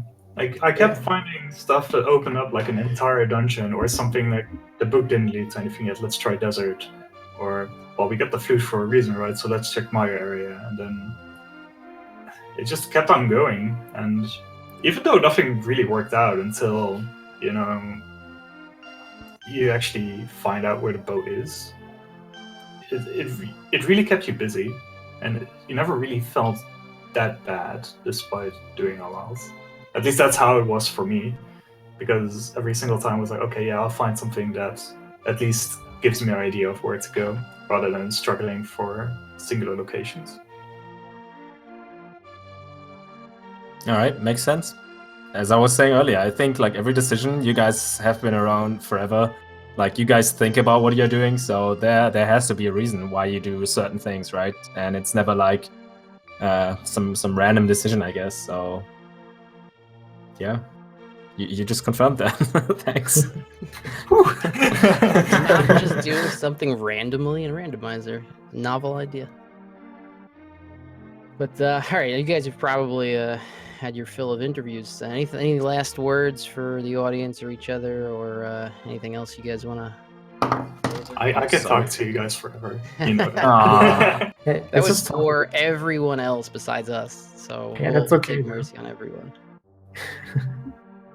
But yeah, thank you guys for participating in this and making this like an exciting tournament. To be honest, like I don't know if I would have enjoyed that if it was any other 2 runners in the finals. So thank you for that personally. And GG's again to Eri, man. You really deserved it. And I mean, Jem would have deserved that as well. But yeah, I think I'm still slightly more on Eri's side. So I think I already said it in the German interview, but Eri kind of deserved this about twice as much as me. Yeah. So I think it's fair he won. But and yeah, 2nd place. I think that's also like a pretty good result. Yeah, I'm not dissatisfied. Yeah, I'm super stoked to have won against Jem, the 2-time tourney winner, the one and only 4K Jem, like I was saying in the RIC chat. Like it really meant a lot to me to be able to play against him again after the OWG tournament, where I kind of uneventfully lost against him twice. So, Oh right, that happened. I remember that. Yeah, so yeah. I don't know. It just feels really weird. It hasn't really set in yet, so it'll probably take a day or something. But thank you all so much for the organization and all the commentary, and of course for Jem for playing me. I had a lot of fun. Don't worry, you'll get a chance to defend it. I'm sure there'll be another German tournament starting up any week now, and you'll be back as a defending champion. And, I am so done with this tournament. You'll have another 15 matches to play, and it'll be fun. Let me tell you though, that's not the nicest role to be in a tournament. Yeah, I don't know how it didn't end great for the last defending champion. Let's see how far you can get. I mean, I should just learn German at this point. It seems like a lot of fun to play against all you guys in this tournament. So, just saying, if I've got a couple months in between, we'll see. Yeah, we can teach you. No problem. Sure thing. Yeah, let's teach them, guys. But yeah. Yeah, I guess we'll wrap it up here. GG again to Eri, emerging as the German tournament champion. Is there a match on the table versus the French champion this time? Yep. I have to play against Archnep. Oh, it's Ben. So, okay. Yeah. At some So point, that's going to be yeah. These are gonna be good matches too. I'm scared, dude. Well, looking forward to that. That'll be cool. And then, you know, I'm sure there'll be another tournament right around the corner, and both you guys will be in it, so that'll be fun. Yeah, I heard that. I heard someone called Langshan was going to organize an all dungeons tournament, I think. Hold on, wait. My calendar doesn't say 2018. That's weird. On the other hand, all dungeons might get a little bit of a shake-up right now, considering all the Might new need some glitches that have been found. Dust has to settle before that happens. So we'll see how that goes. But yeah, there are a little bit more tournaments, and I'll probably get my fill. Like right now, I'm super done, but in a few days, it's like, oh man, I really want to play some more rando. I know, right? That's how it always goes. But yeah, enjoy your time off. You deserve that, and hopefully we'll see each other in October when you qualify as well, and I will see Jem anyway, and Wayne also. He promised me. He didn't yet. That's right. But Speaking Live coming up in October. Hope everybody's super hype about that. Yeah, Oh, yeah. and that's gonna be fun. So I hope to see you guys there, and thanks again for that great tournament. Thanks for everyone who watched this, and cannot say that often enough. Please give them a follow, subscribe to them, throw all your money at them. These two guys are like very great people. I would probably just not be here still if it weren't for them. So thank you so much.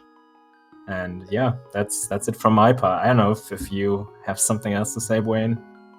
No, it's been a pleasure, Thelane, as always. Love to do more commentary, especially with you. It's been a while. Great to watch two great runners. Fun race, very interesting seed. Hope everybody else enjoyed it. I guess that's it for us. There's some more stuff coming up on Speed Gaming later this evening. I think there's some Metroid Zero Mission, some Super Mario Brothers Warpless tournament action, and then the Link to the Past Rando Daily, I think, is on Speed Gaming tonight as well. That'll be a pedestal seed. So in between GDQ and all the other stuff going on right now, keep it tuned here. And everybody, thanks for hanging out. We'll see you all next time. GG's. I will see you. See you. Bye bye.